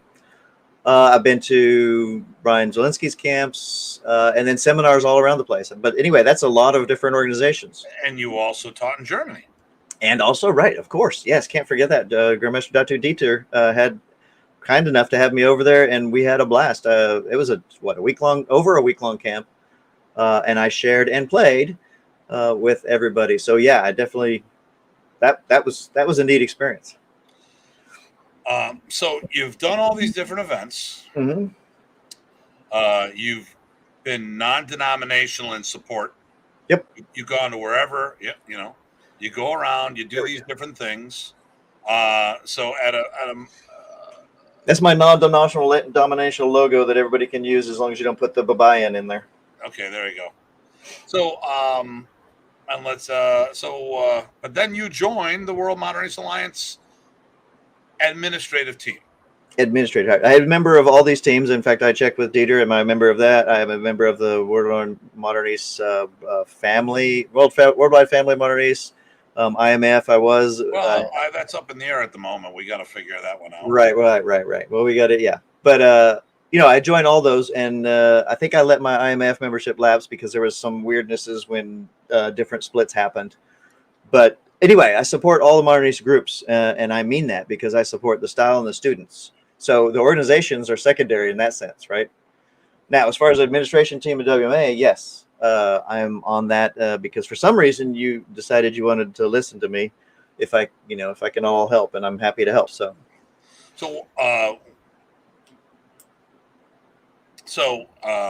as a group, we don't tell anyone where they cannot belong. Right. They can be members of everything. They can be friends of everything.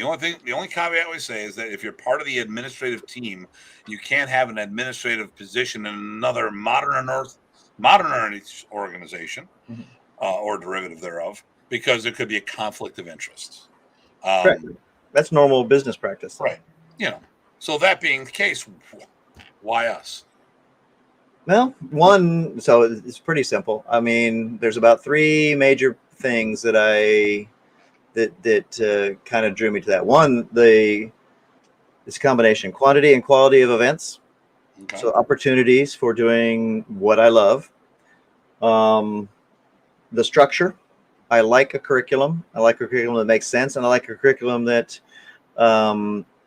we think through. And so if that means some changing every once in a while, that's fine, because it really is all about making the Every once in a while. delivery happen, right? And then of course I like the people, but I could say that I like people in all of the organizations. That's no problem. But that combination works for this. And as you know, I'm on the administrative team for a praying mantis organization as well, right? But that's not conflict of interest, because it's not at all. corporate art. It doesn't have anything to do with FMA. Nothing to do. Right. You know, if unless you were to team up with the Kung Fu was going to team up with specifically another modern Arnis group, then that might run into some issues. But that's not the case. Right. And and it works out great. And we don't tell you where. Yeah, the closest that would be, because I'm friends with Midori Yama Budokai, and they do Ricky Lazo's art instead of Modern Ace. Yeah. But again, that's not a conflict, even if I were to be higher up with them. And I'm not looking at that. I'm not poking anybody. But my point is that there's a lot of latitude. It's kind of like use your brain. What makes sense? Yeah.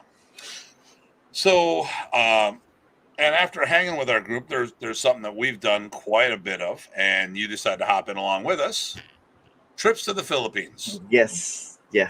And once again, Ty's in this a whole bunch of times. If you see him in the background. Yep, we're working with Nick and getting told some things. Nick Elazar, GM Nick Elazar, or it's GGM Nick Elazar. GGM Nick Elazar. So that was a great documentary by Empty Mind Films. Mm-hmm. So it's Fighting Sticks of Arnis, but the real thing is, don't let him fool you. It's the Fighting Sticks of Modern Arnis. That's right. And that was basically, let's follow Tim around on his trip to the Philippines. You got to see a whole bunch of things, work with a whole bunch of different people.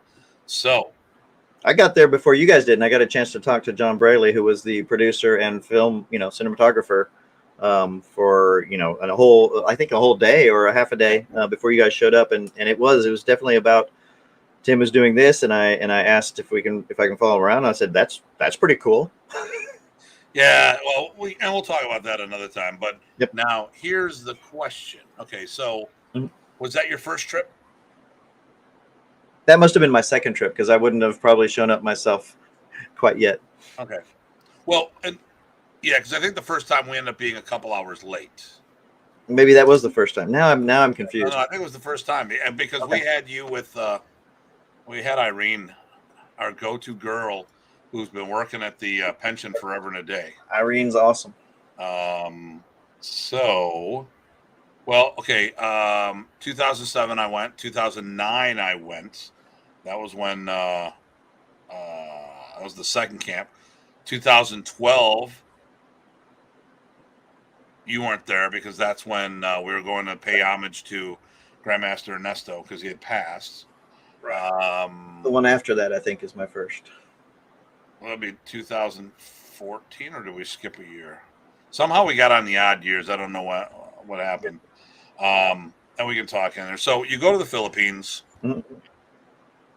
Yeah, that was Rich. When we did the documentary, that was Rich's first trip. Okay, good. So,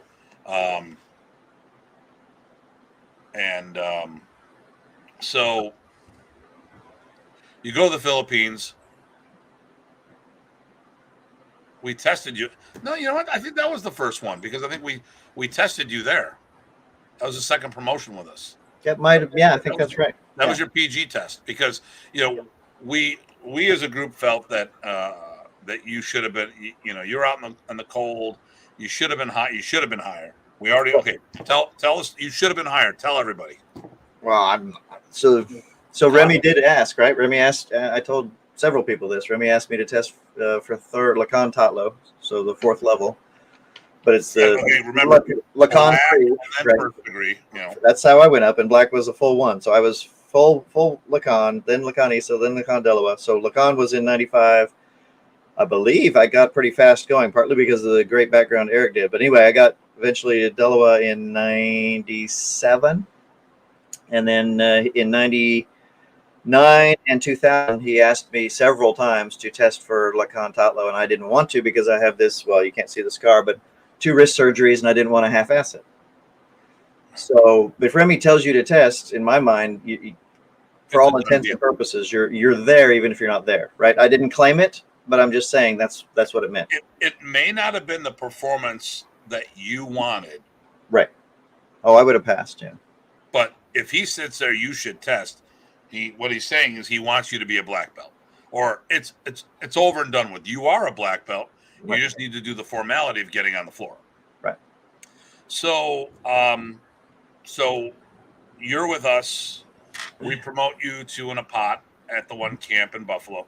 Mm. And then we decide, all right, your PG test is going to be in the Philippines, which Right. That was cool.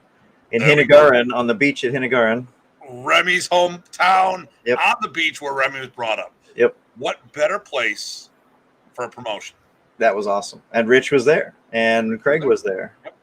And I guess you were too. Yeah, maybe so. So we go to the Philippines. 2 questions. Mm-hmm.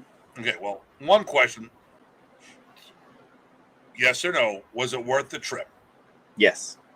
No hesitation. Okay. Now, from a martial arts point of view of learning material, was there a need for you to go? No, don't worry, there's another question with this. On the exposure side, I think it was good. I think that need was there. As far as the material, as far as learning Remy's art, that's a different question, and I'd like to explore that later. But as far as exposure and development from cultural exposure and roots and things like that, I think it was good along those lines, and I still think it's good. It just material-wise, it's a different question. So, and I guess I'd have to define. Well, okay. So, we all know in the industry, people look at you funny or look at you differently after you've been to the Philippines. Some kind of validation. Yeah, part of it's probably the appearance of doing the work. For me, it was nostalgic because it was very reminiscent of Malaysia, so I was digging it. So for me, when I went to the beach, I started getting all misty eyed, remembering Remy and and just trying to imagine him running around as a kid. Yep. You know, and it was like when Alex Haley did Roots and found Kunta Kinte, I found Lapu Lapu, or it was actually Remy Praises. You know, it was nice going there. 3 of those things hit me. So it was visiting Roberto, because that's family. Visiting the final resting place, because, well, obvious, right? And then the beach at Hinagaran, be training in the same general area that Remy did or lived. Yeah. Yep. All right. But if you had never gone, okay. Did going to the Philippines change you as a person or affect you as a person? As a person, sure. It affected me as a person, definitely. I mean, I for myself, I felt that it changed me because I got to see things that I'd never seen before. And I'm not talking martial arts. I'm talking the way people live. And I don't know if that was it like that in Malaysia. Yeah. That's why I said it was nostalgic. Yeah. So for those who haven't been, we see those Sally Jesse Struthers brothers do those UNICEF commercials. Yep. And the Philippines are definitely reminiscent of that. Yep. I thought it was all bullshit and staged. Then I went to the Philippines and I see thousands of people living in the streets, struggling. I cried my eyes out. I mean, and anytime I think I got it bad, I just think about that. I mean, the good thing was when Rick Mangalong took me on my first trip and he told me, listen, Tim, do not focus on what they don't have. They don't know what they don't have. Right. What they do have is family. So they had something there that they value that a lot of times I think we overlook here in the States. Oh, take it for granted. Yes, definitely. So when you said, so When you went to Malaysia, Hmm. did you have a similar feeling that of helplessness and sadness until you got a little used to it? I mean, how did it affect you when you see it? I mean, you said that a lot of people living in the streets. How did that affect you as a teenager?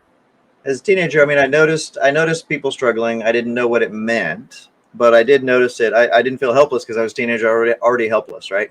But I did feel for the people, and I did recognize that the struggles, those kinds of struggles, exist. On the other hand, I saw that people were good and people were bad everywhere, and they made the best of everything when given a chance.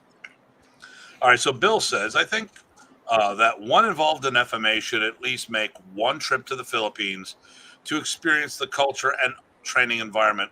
Um, excuse me. It is most definitely an eye opener to see what the other side of the world has to offer. I would Um, even say that in general, I think more people should travel way outside their comfort zone because it changes perspective. Americans, we are terrible travelers. Many of the states here are landlocked, and you shouldn't go places without doing research, learning a phrase or two. And I've traveled with some people who are supposed to be worldly, and ignorance isn't necessarily a bad word. When you say someone's ignorant to something, a lot of people take it in a different context. Right. Maybe people are naive. Maybe that's a better term. Naive, yeah. And let me see here. I'm looking forward to going to the Philippines with GM Bobby. Yep. GM Bobby is great to be in the Philippines with. Oh my God, he's always at. Oh my God, We had a blast. you're gonna have a blast. Make sure you have some money to stay out of jail. So, anyways, That's right. Maybe we'll get to that part of the story. I don't know. I don't want to take up all of our time. So there's a lot of fun things we could all share, and some, on either of our shows, because there's some overlap now lately. yeah, Rich loves that. Have spare money. There you go. Don't get money changed at a street vendor. Right. Do it at the mall. We made that mistake. Or get an agent that's trusted. Yeah. Don't learn the language from GM. Yeah, don't learn the language. No, yeah, exactly. No. Babel, Pilser, let me see, Rosetta Stone, Pimsleur. Google I use Translate. Yep. Pimsleur I use. I call it ugly American syndrome when the Americans try to impose their own thoughts onto the way they perceive. But I'm going to talk about that in a minute here. Let me see. And then Bill. And it's not just Americans that do that. We know No. one of our friends who's not American. Yeah. Listen, here's the thing. Americans are landlocked for the most part. We have 50 states. Well, America used to be isolationist, right? So there's a limited perspective. How many of the 50 states border a country that is significantly different? If you go to Canada, okay, listen, both countries are they're unique. Okay? But if you go to Canada, same language, similar money structure, they have the dollar, it's not worth as much, it's more colorful. Learn local language, yeah. They drive the similar ways. There's so much in common with Canada. There are unique things. They are bilingual. They're supposed to learn French up there. But you won't be outside your comfort zone. No. It'll be similar. So, but not all the states border Canada, right. And only 3 states border Mexico. I think that's right. So you wouldn't go to Mexico on a regular basis. I mean, I literally 10 minutes, I'm in Canada, 10, 15 minutes. So we'd go up there all the time. It's the same culture going in both directions. The maple syrup's better, then they have that Canadian bacon, although you know what they call it in Canada, right? Bacon. You mean back bacon? Yes. Back bacon. But here's the thing, we don't seem to need Canada. Ontario is the 51st state. Nice, Rich. And Michigan is the honorary 11th province. Okay. No, fair enough. Okay, I wonder what New York would be. Would that be the 12th? We like the dozen number. 12 angles, 12 provinces. There you go. But the thing here is So you looking at the bulk of America would never need to know another language. Right. And the thing here is if but when Europeans come over here or foreigners come over here and they need help, they've sat there and said, wow, Americans are ignorant bastards. I'm paraphrasing. But my God, you guys are so friendly.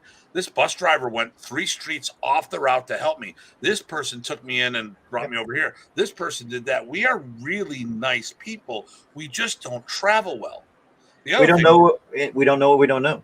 And this is a two-way street. Mm-hmm. Remy, there were some people in modern Arnis that were judgmental. Mm-hmm. And a couple of those people were victimized by judgmental people as well. Mm-hmm.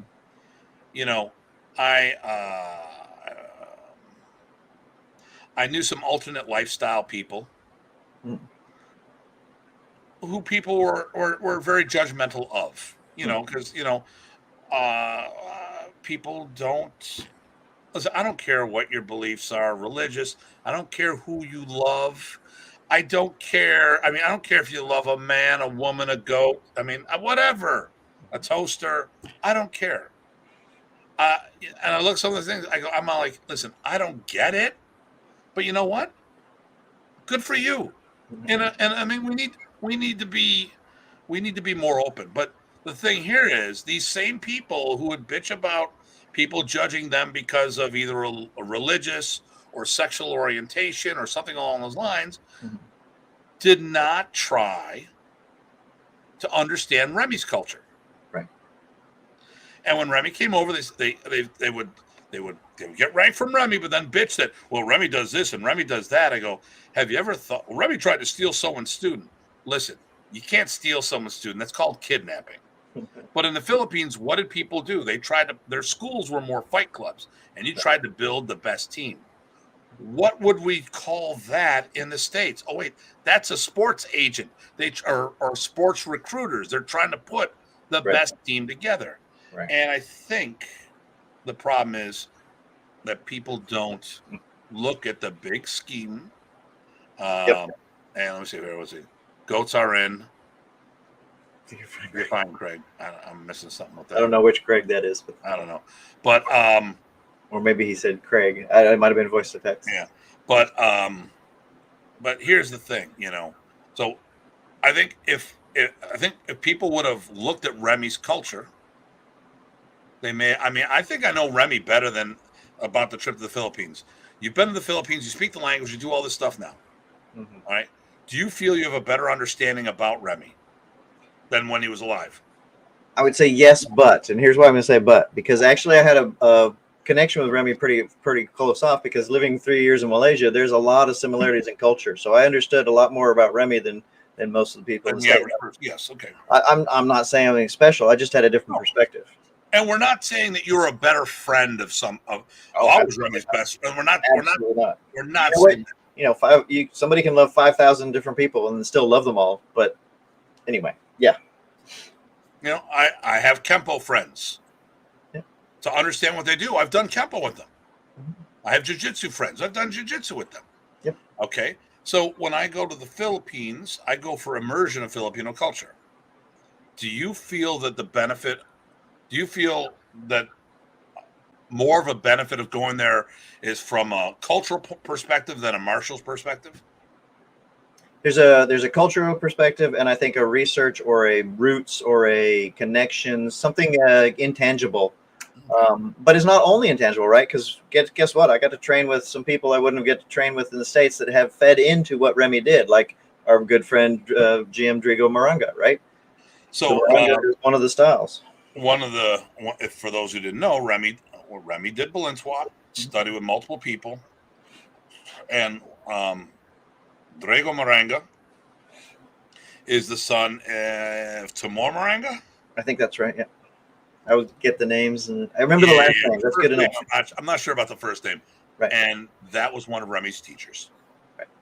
Yep, his second major Balinsuat teacher. So it was great for us to meet the son. So we're all related. We're all martial brothers, sisters, and cousins. Yep. And we have uncles and aunts as well.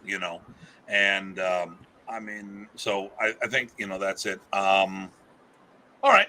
So we like the Philippines. We're planning on going back. Yeah, definitely. It was beneficial for you. Do you think it's a deal breaker if people don't go? I don't think it's a deal breaker. It depends on your art. You go where your main art is. For me, and I was studying with Remy until he passed. Remy was here. Remy was modern art Nice, so I had everything I needed here until he passed. Ooh, you just opened up a good one. Okay, so Balintawak. Real quick question, side thing. If you're going to train Balintawak as a standalone art, okay. Mm-hmm. Not whom. Where would you go to train that? And I'm not like country wise. Where would you go to train Balintawak? Now, or what do you? No, like okay, modern's done Okay. for whatever reason, or someone's listening to us. I've always got an agenda. So if someone's listening to you and you say, hey, listen, if I was going to go Balintawak or go do Balintawak, where should I go? And I don't want you to give a particular person's name because I don't want to sit there and say, let's think outside the box. Let's go Nick Elazar in the Philippines, who's a phenomenal guy. Great guy. Great martial artist, great guy. But then there's also Drago Maranga. So who we like, and both of them are our friends, and we don't want to put one friend above another friend. Right. So what country would you? If I were to study Balintawak personally, if I were personally going to, because I know which things I want to do, I would either go to the States or I'd go to the Philippines, and it would be a draw. Okay, so as an American, then right. As an American, you'd say we don't have to go to the Philippines to study Balintawak. I got two great sources here, at least. Okay. If I was going to do Serrata Eskrima. Probably California. Okay. The country of California. The country of California. Okay. If I'm going to do Bahalana or any of those. California again. All right. Kuntao. Could be here or the Philippines. Oh, okay. Because we love Grandmaster Unyo. We do, but I mean, but we also like Mark. I bet he's retiring, right? So he might have to go back to the Philippines. Mark's up in Canada. Yep. But there's other people here in the States. Sure. Who teach. You're talking to one of them. Yep. Well, and there's different branches. I don't want to get into politics, but there are. Yeah, there's definitely. Yeah.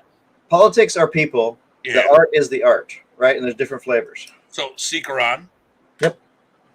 Here in the States again too, isn't there? I think so. I'm not so familiar. There's a whole bunch, and in Canada. So the big thing here is there's really no need to go there to learn the arts. But if you want to work with a specific person, then you have to go where they're at. Or a specific art where it's got like you said, where it's at. Yep. Yeah. So if you want to do Ted Buat's Balintawak, there's people like Rich Parsons and myself, to name a couple. If you want to do Bobby Tabuada's Balintawak, well, there's Bobby Tabuada. And he has a whole network throughout the States that you could tap into if you couldn't get to him directly. Yep. Reno. Palinado. Yeah, Reno is in California. Or Washington, depending. He goes back and forth. Yep. Or used to. And that's Moncall lineage Balintawak, by the way. Yeah. And then before he passed away, obviously, our teacher was Ted Buat, who was in Detroit, and Sam Buat was in Phoenix, Arizona. Yep. Although Phoenix didn't come from Ted, they were cousins. They both did Balintawak, but I think Ted is more, or Bobby was. Ted was Anshan direct. I think Sam was a combination of people, including influences from Bobby and stuff of that nature. Right. Tabamina is in Huntsville. We can't forget about Bobby Tabamina, GM. Yeah. Yep. GM Bobby. So here we go. We got too many Bobbies. Yep. And he's the one that got Bobby Tabuada involved. Yep. Doing it with a pen. There we go. Yep. So, Dr. G, my Bado instructor, said a long time ago, well, this is the greatest country in the world for martial arts because they all come here to make a living. So we have access to people. Now, obviously, if you're a connoisseur or there's a specific person, One of the things I see is going to happen in the future, we go back to the art dying potentially, or the arts. Here's one of the things I didn't say. All the founders are gone or going. They're going And fast. you will not have the top student. Well, the top students will not have the life experiences of those people. I mean, listen, there's only one Ty, there's only one Tim, there's only one Rich, there's only one Bill, there's only one Chris, there's people with the same name, but they're not the same person. Right. And we will not have the same experience. Oh, well, I can stick fighting. Yeah, but you're not going to have a plethora of people of the caliber that they fought at. And more importantly, here we go. Why do I like Modern Ace and Remy Price so much? Because he did it for real in life-threatening situations where some of these masters, even some of these American Filipino martial art masters, and I'm talking Filipinos that are in America, have never did it for real. They never fought it. They never had those, like, I know Bobby's fought it. Mm-hmm. And look, Bobby Tablata.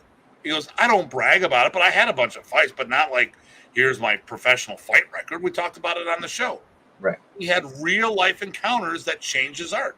Remy had real life encounters that affected the art and changed his life. Today's generation, I could never be Remy because I didn't come up the way he did. And, and even if I was to do live stick fighting for 20 years, the caliber people are not the same. Right. And when I say live stick, and the rules and the expectations, right? Yeah, that society is not here. No. And it would be more dangerous now because, Paulo said it, but he didn't articulate it. Well, when a bunch of big white guys doing this, well, it's a bunch of big guys with more mass. Mm. Can you imagine? I mean, let me see. Ancham Bakan got in multiple fights. Twice people were killed. Mm-hmm. He was a small Filipino. Not a Filipino, a small Filipino. Probably. Can you imagine someone my size, 230, 240 pounds, with cracking somebody with a hunk of rattan like that? Mm. Do you think that would cause a little more damage? Well, possibly, yep. I mean, look at, you can talk about Manny Pacquiao, one of the best fighters out there.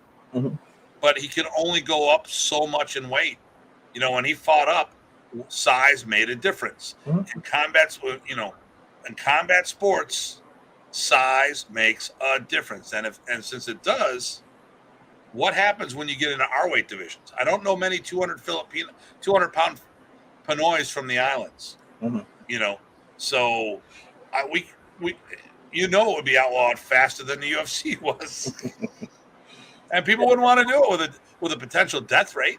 Yeah, I just don't think it's possible now. I mean, especially with the way the news gets out, with the way coverage happens, with the way visibility, traceability. Okay, so what is your least favorite of the mod? Okay. So, and the word is least favorite. Right. Still favorite. Is there anything you don't like about modern art or the system? And I'm not talking to people because that's my answer for everything. Yeah. Well, you already know I don't like people. It doesn't even matter what people. Let's see. So his thing is for all the people out there I haven't met. If I don't know you, I probably hate you. Yeah. What he's really trying to say is, for those of you I haven't insulted, don't worry, he'll get around to you. There you go. Actually, that's me. But once I've met you, then I love you. So there you go. Come visit. PAD, people are dick. That's the saying, and I have a lot of sayings. It's not my saying. It's somebody else on the show saying. But yeah. I have a lot of sayings. But okay, is there anything in modern technique-wise that you don't like, or is troublesome in your training? Because it could be the reason why you don't like it. It just doesn't click for you. I'll tell you one thing right now. Our knife material. Yeah. That's probably my least favorite because of what people take out of knife. And really, what we use it for, at least what I use it for, is illustrative, not definitive. Does that make sense? Yeah. In modern, we don't do knife work. We do knife defense. Yep. But then some of the drills are misconstrued. Right. And we had someone on the show. One of our guests made a comment about how another group was doing these knife defenses. And I'm like, it's Remy's drill. Don't bust their chops for doing Remy's drill. Right. It was Remy's drill. I know there's somebody on the show that someone says that the left on right tappy didn't work. because their other art would supersede it. I'm like, one, the person just learned it and brought it back. Two, Right. are you saying that Remy shit doesn't work? Because really, that's what you're saying. You're saying, well, this guy George, not my George, but George, this Right. isn't working. This is crap. I Okay. would need to see that. Show me on Remy what you're talking about. And I'd be like, and if it was me, because I'm the sarcastic one, Right. Are you telling me that Remy's material doesn't work? I mean, you're all black belts in Remy's material, but that's how, so, Anyway. Yep. Yeah. So, so the knife work is lacking, but the knife work is more of like my EDT program, edge defensive tactics against edge weapons, which is geared for untrained opponents. So for that, how do you feel that it works? That's fine. That's defined really well. Its niche is set up well.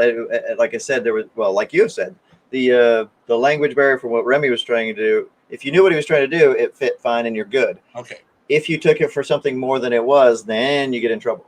So, I mean, my EDT comes from modern. Yep. So do you think that definition of EDT is really also the definition of Remy's knife defense, that it's defensive tactics against untrained opponents that have armed with blades? Generically, yes, I would agree with that. And then, of course, he put a drill to work some things together, and sometimes he had some attributes. Okay. Yep. So, and I would say that Remy's biggest challenge would be his language barrier. For people to be able to understand what he was really trying to get at, I think that did present challenges for most people. Okay. So, what's your favorite technique? Favorite technique?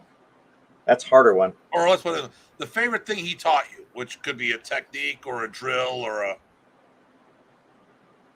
So I'm going to say this one, and so that I don't overemphasize toppy, and everybody always does, but I will say that one of the things, I am right-handed, and I am your right-handedest right-hander there is. However, he started me on left versus right toppy, where I was the left-handed guy. So my left hand on that particular drill is better than my right hand doing it to this day.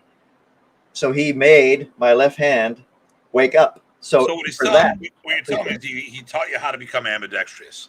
Partly, yeah. And he used left-handed techniques to do it. Yeah, he woke up my left hand, and I had, it's not fixed across everything, but he showed me the potential, and that is why I really like that. Even though, like I said, I hate it when people overemphasize that particular one drill. But I will say that I did appreciate seeing what I could get up to do if I did the work. So what I think about open hand combatives, or what my definition there is, punching and kicking and stuff of that nature. Yep. When your students do this, we know you have 8-step. We know you have mantis in you. Mm-hmm. So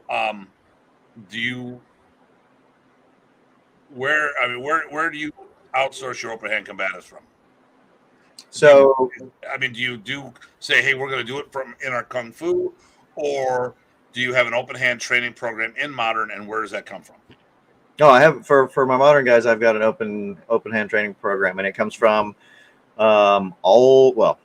the delivery mechanism. Well, first off, it even started with the 2 major drills for empty hand that Remy did, which is trapping hands and the 1-2 drill, or whatever people call it. I used to call it empty hand tappy. Yep. And then all of the joint work that he integrated there in a flowing fashion probably from what Raleigh shared with him. Okay. So that's the starting point. And then now, of course, you got Sinawali's. Okay. So that opened up a lot, and I got that from you and from Jeff. Yeah. And Espino. And where else? What's your anchor? My anchor is, of course, my Kung Fu, but that's for my power generation. I actually don't expect anybody else to do that. Well, that's the trapping hands, right? So trapping hands is block check counter with unweapon. Okay. All right. Okay. How about the forms? The forms. The forms. So I was going to get to that. So deconstructing the forms is something I always did, even from Kung Fu. And we have empty hand forms, but I also deconstruct the stick forms for multiple weapons, for empty hand, for alternate weapons, for wrong hand, and all of those things. But deconstructing to me is just part of doing the work. I'm going to keep hammering that because people need to do it. Okay, so you have all these people talking about modernist, the art within your art, modernist art within your art, modernist art within your art. Right. Does it need to be the art within your art? It does not need to be the art within the art. You probably have more than I have, but we've had students that have only done modernist, no other martial art, and so you've got to give them the tools. But the tools are all there.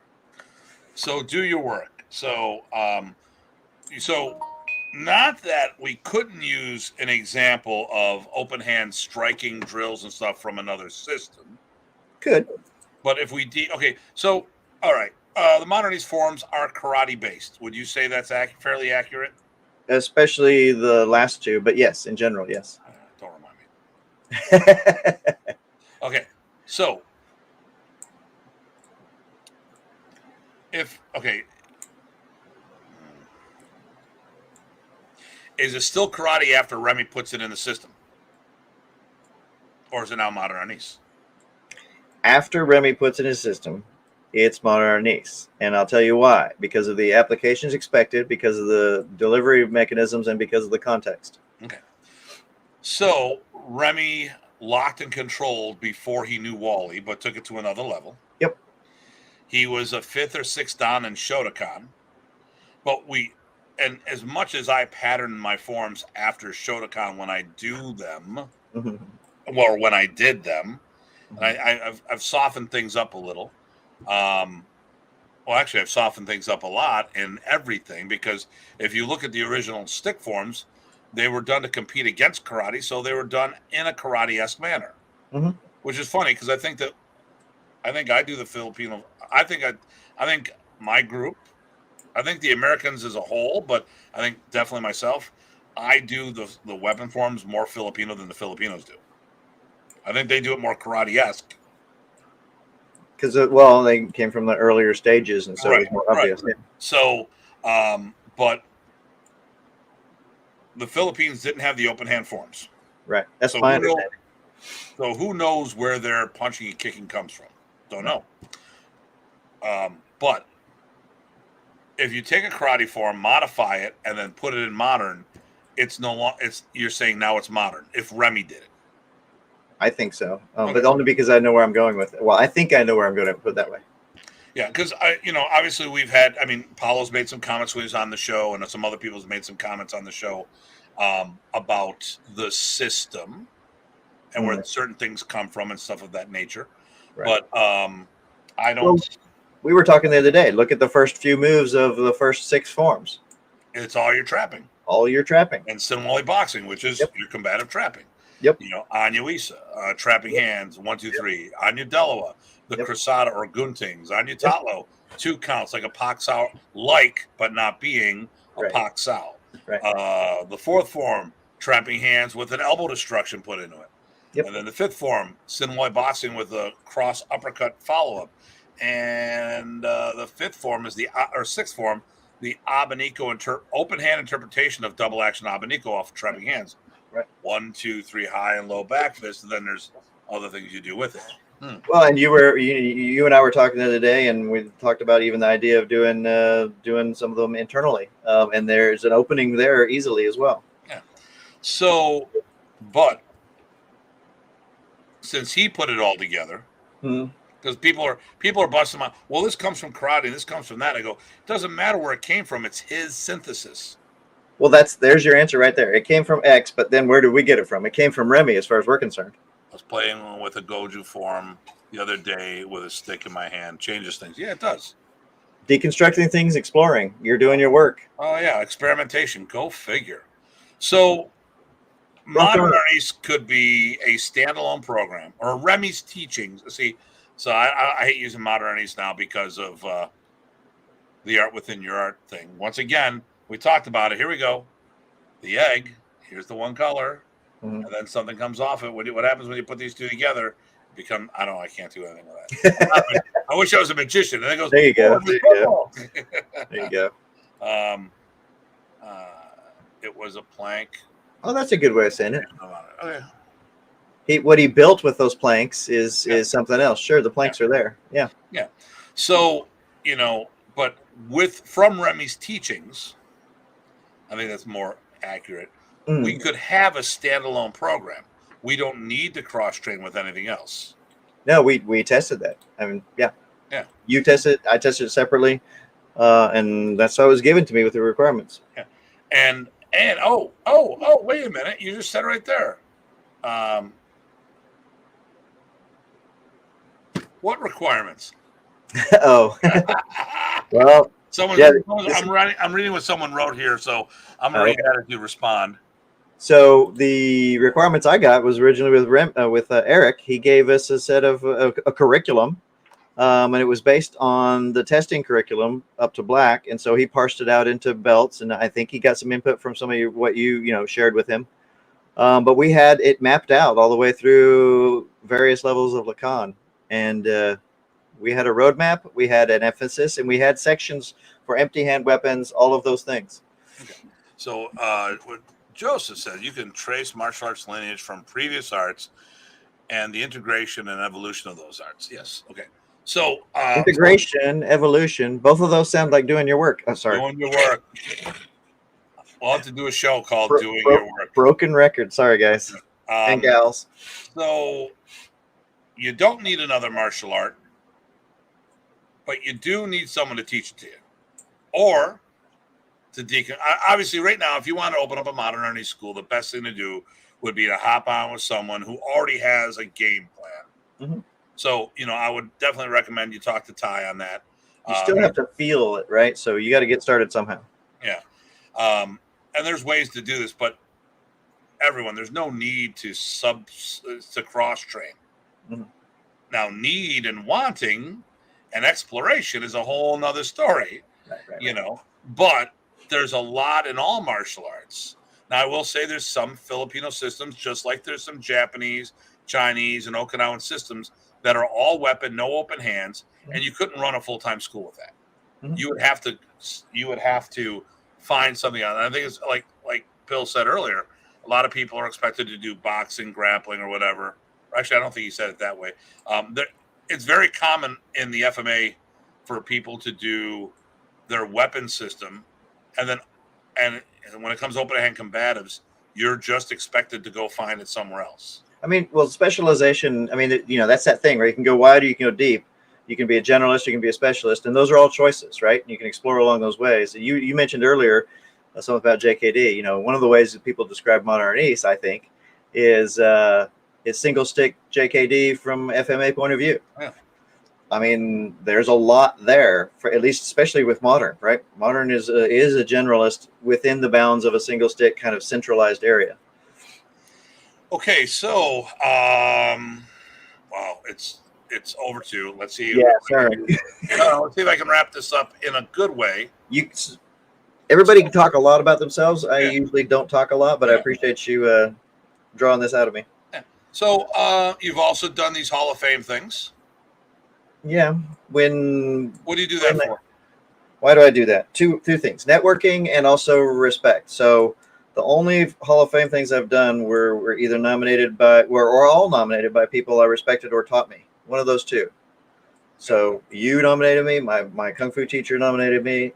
Yeah. So we've gone to Alan Goldberg's a whole bunch of times. Had a great weekend. Phenomenal. Yeah. Phenomenal networking. Trade show. And a trade show. So, okay. So, like, if you could teach there and or set up a booth, those are the things you look for. Yeah. Less about the award, more about the people factor and getting the art in front of another set of eyes. Look, you do martial arts, you can do it for a long enough time. You have a gazillion awards, and you know what you do. I ended up giving mine away. I know you giving yours away.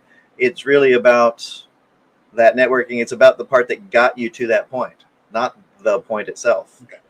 So, I said, and this I'm going to be a little more rapid fire here. Yep. So, you teach seminars. Yes. So prior to COVID, how many were you teaching per year? Do you think? 1 year I was up near 30. I think so if you look at my website, you can see how many I taught per year. And once I came out of hermitness, it started out at 5 and went up from there. So as far as I've got 5 things set up in the first month and a half of the next year. Well, I was gonna say you got a bunch in Texas coming up. Yep. And that's with COVID. Yep. So as far as modern Arnis go, or as in North America, mm-hmm. you're one of the most. You probably teach probably in the top 5 for teaching quantity of modern Ernie seminars. Modern that I know of, but I don't know what I don't know. But from what I see, that I could believe that, Yeah. which seems weird because again, you know. Well, I think that if we went, I think we'd look at the top 5 spots most likely that are of people teaching in North America are all probably held by members of the World Modernist Alliance. For numbers and stuff, if it depends, so you could argue about it depends on what you count as stuff. I like to look at things that aren't part of your own school, right? Yeah. I mean, I normally wouldn't count. Like, okay, I count my school no, I don't count my seminars that are just done for my students. Right, but your open ones. But I have open seminars that I have people coming in from out of state, right, out of the country, and even logging in virtually from out of the country. Right. So, like you did an event 10 minutes from your house. Yep. That would be a seminar to me. Well, that one, yeah, that was open. A lot of people you were teaching there. Yep. And you were the ringmaster, but look how many people came to support it. That was amazing. I appreciate that out the wazoo. And the one prior to that, you had 70 people there. That was a benefit seminar, and everybody stepped up. So you, I mean, listen, we talk a lot. You ask me questions on stuff. I give you some feedback, but you made all your own decisions and all your own strategy and your own decisions on how to do strategy for this, that, and the other thing. And you've really done a good job at becoming one of the top modernist seminar instructors in the country, or North America. I mean, from what I see, people love you. They love having you teach. I don't know why. No accounting for taste. Yeah, no, none whatsoever. But you've taught all over the place. You've taught at other you taught at other modernist organization events, as well as taught at a whole bunch of individual things with unaffiliated stuff. Other modernist things, and also other people's, people that are really coming up in one organization, but because I was there and they liked me, put me up for a seminar or two, even though not what they're associated with. You have taught at a bunch of multi-FMA style events. Yep. And all this other stuff. So, I mean, which is awesome in one sense. I wish more modern people would do that, because I don't think modern people get out enough and see the other parts of things enough in general. And I'm being generic and, I'm overgeneralizing, but just like people should travel the world, people should travel the martial arts world in their area. Modern Ernest people should realize they don't teach Filipino martial arts. Oh, what was that? Did you hear something? A lot of them do focus on concepts, and yeah. Listen, what does that mean? If it's in the art within your art, the product that you're teaching is the art within your art. Mm-hmm. Just got to know that. Just realize that. And the people who are watching this who don't understand modernist people, before you start judging our people, maybe you should know what you're talking about. Maybe you should ask the question. Mm-hmm. Are there some people that when I see them, I'm going to be doing the WTF and saying, is there a problem? Is there something I need to know? Because, why this, why that, why the other thing? I just don't assume something. If there's something someone says is something I don't like, I reach out to them one way or another. I say, hey, how you doing? Blah, blah, blah. Hey, can you explain what you said about this? Can you explain this? I don't necessarily understand what you're saying here. This is what I'm hearing. Am I missing something in translation? Why, yes, Tim, you are. Okay, good. Make sure I'm getting it right. No, that's exactly what I said. Oh, okay. Two parts of conversation. One is the intent, and two, and the dialogue, right? Is it dialogue or a monologue? Is it a lecture or is it a conversation? And the other part is words matter. Words matter, right? So the choice of words either matters to the recipient or the expressor. And either way, you need to pull the thread and figure out that you both understand the same things. Otherwise, you're not having a conversation. Well, or the other one where people intentionally misinterpret what you're saying. I say a whole bunch of things on this show, use the word derivative. Oh, that means this. Yeah, but it means that it came from something, or it means that it's a cheap knockoff. Come on, guys. You all know me. If I'm going to say something's a cheap knockoff, I am not going to mix words. You'll just say it's a cheap knockoff. Yes. You know, Like Pepsi is a cheap knockoff of Coke. Yeah, whatever. That's one of our things that we disagree on. No, I drink both. It's all good. I'm teasing. I'm trying to point out that you prefer Pepsi. I prefer Coke. No counting a taste on your side. Yeah. That's right. All right. You even do kung fu. So what can I say? I know. Those fu guys. You got to write fu, but then I might say the single tappy word, and so then we won't go there. Oh, tappies. That's right. Okay, so Coke is better. See, Jeremy is the correct. Jeremy has the correct. You're missing a third of your taste buds. You have to know with the exchange rate. You have no clue what you're talking about. Although Coke is really good with Jack. Let me tell you that. And to be fair, I also like RC. So basically, I probably shouldn't say. Great show, gents. Nice, Bill. All right. So listen. Any other rapid fire things that we forgot to get to? Yeah, no. Here we go. Okay. What are your plans? My plans. Get out there still a lot more. Try to get some of my people that are coming up nicely to take those next steps. Sounds like I know 4 of your ladies are going to be coming to Buffalo. Yep, They told me that for the anniversary camp. One of them will be testing for black, and then another gentleman, and then hopefully I've got a guy testing for multiple blacks, but I'll let you guys decide. And if you do come to the anniversary camp, we will be doing old school testing. There will be color belt and black belt testing available. We'll talk about all that later. So you have your own channel, Yep. And you promote. You have Modern East Basics playlist. You have the Jots, the Just One Thing. You just hit a little over 3,000. Yep. We need to get them up to 4,000. So if you haven't already done it, go over. I mean, Jeremy's doing it, or actually he's doing it on mine. He's on YouTube and he's chiming in from YouTube. That's the best way to communicate with us because Facebook, sometimes you lose the audio and stuff of that nature. Yep. We want to definitely get out there, like, subscribe his stuff, share it wherever you think's appropriate. Hit that notification button. He's got a lot of good content out there, and it's different than mine. So the two of us are pretty much the social media guys for the org. We're working on Craig stepping up his presence as well. And that's about it. So this is where I take the tie off. There. So how do they get a hold of you? Okay, you're down in the Fairfax region. How does someone get a hold of you if they want to train with you, my friend? Yeah, Northern Virginia. There's a couple of ways. One, on Facebook. You look me up at Tye Botting. Also, I have a Facebook Modern East group called Arnis Exploration. There's that thing about looking into what you're doing.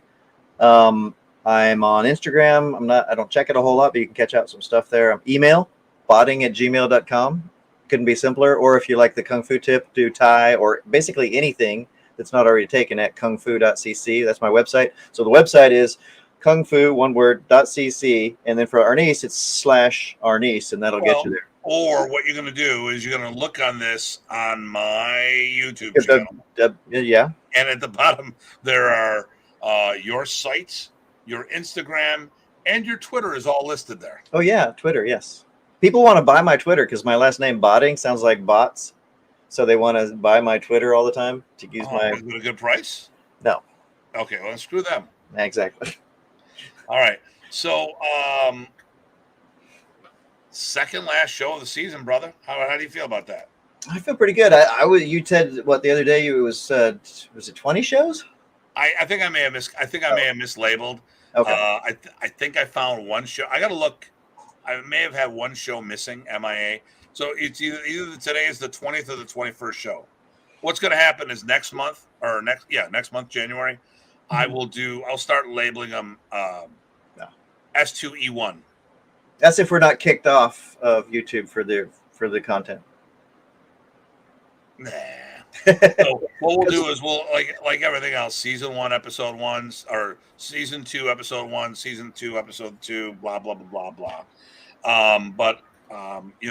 We'll have had 20 shows I think we've had it either last week or as of tonight. I tried to look through. I think I missed one, but I'm going to go through.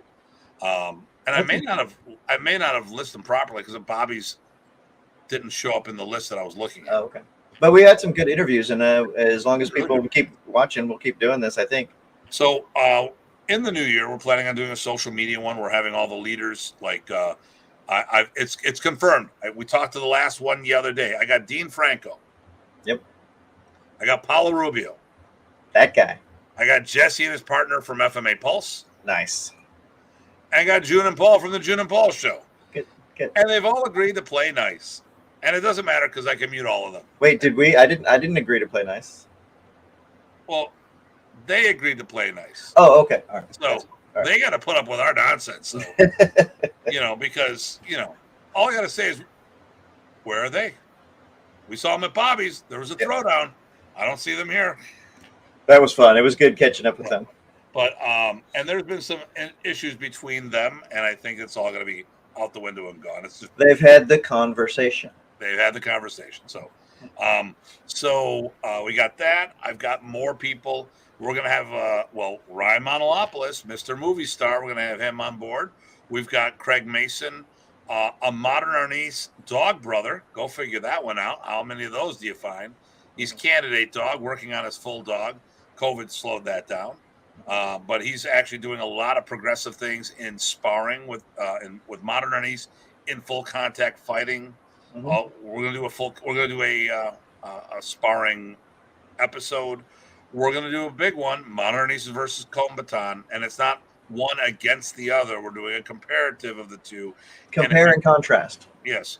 And if you're doing modern, does that mean you're doing combatant and vice versa? You be the judge. Next week is the last show. It is my roast. What? You're going to invite all these people. I'm not going to. Oh, it is a roast. Yeah.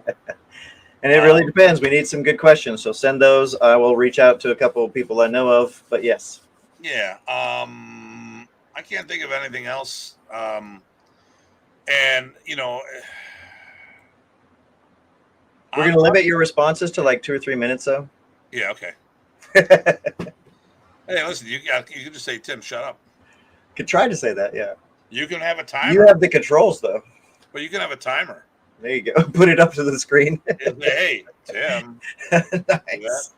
I might do that. No, I'm teasing you. I mean, I think this will be fun. No, we'll explore. Actually, if you need to, I've got. Hey, listen, you're going to be in charge. I'm still going to walk away. There you go. I'm still going to walk away at 9:00 and lock the place up. Or I'll ask you. I'll save the easy questions for when you walk away. Go. Ding. There you go. So Rich will be the timekeeper. Bring out the fire suits because it's going to be a good bot. All right, I expect some good questions for you Bill. Hey, listen, I'm going to throw this out there. Nothing is off limits. There you go.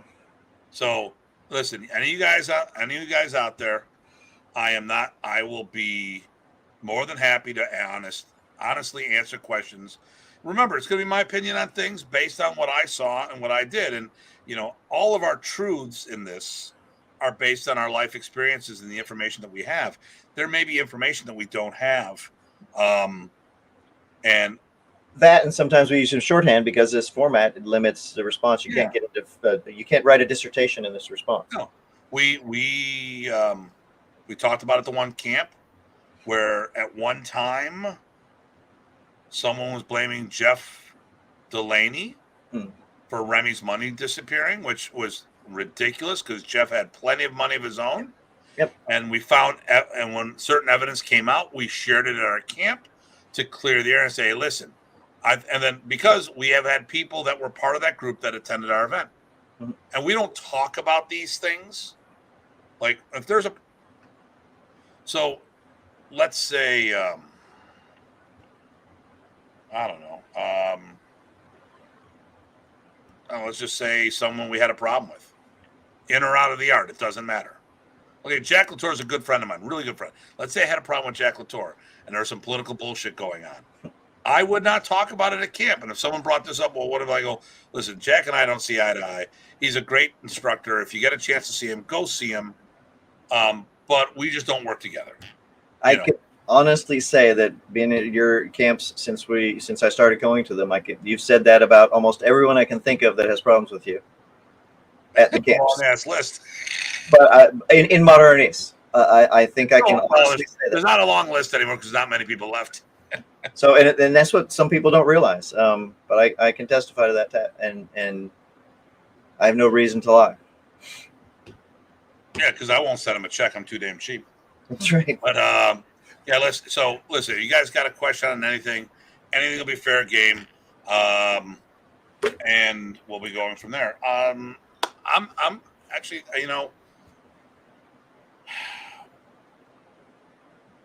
I think we need to do a follow up in the new year for you. There's more, but I break up my sayings, I guess. But no, there's a bunch of places we didn't go. Right, and I think we need to go through this. I think what I'd like to do is watch the show or listen to the show And see where I messed up. and I mean, it's a 2.5 hour show. I will listen to the show while I'm working. We're going to go. We talked about this, and this. What did we miss? Because there's plenty of things that we didn't talk about. Mm-hmm. What's your favorite Remy story? Favorite Remy story? The ones I can say. Okay, we'll go with that. Favorite Remy story. I'll say the one that I don't normally say because it's in this late in the show, no one's going to care. So I think I've talked about the time when I went up to and we crashed a seminar that Hawk was hosting, and we're gonna drove him down to Bryan College Station to do our seminar, and then drove him down to Texas to Houston to play in Randy's yard for the whole day. Driving down from Bryan College Station to Randy's house, there's some gaps in towns and things like that. Remy had to go to the bathroom. We're on the middle of I-45. He says, pull over. And so Raymond, of course, is a cop. And he's like, Remy, we don't want to do that. Indecent exposure, all that good stuff. And Remy said, no, it'll be okay. So in the middle of I-45, crowded interstate highway, we pull over. There's no cover. Remy, of course, gets out and goes to the bathroom. Remy was comfortable being Remy, right? And it's a very human kind of story. It's not to make fun of Remy. It's to say, look, you got to go. You got to go. And you know what? He doesn't care.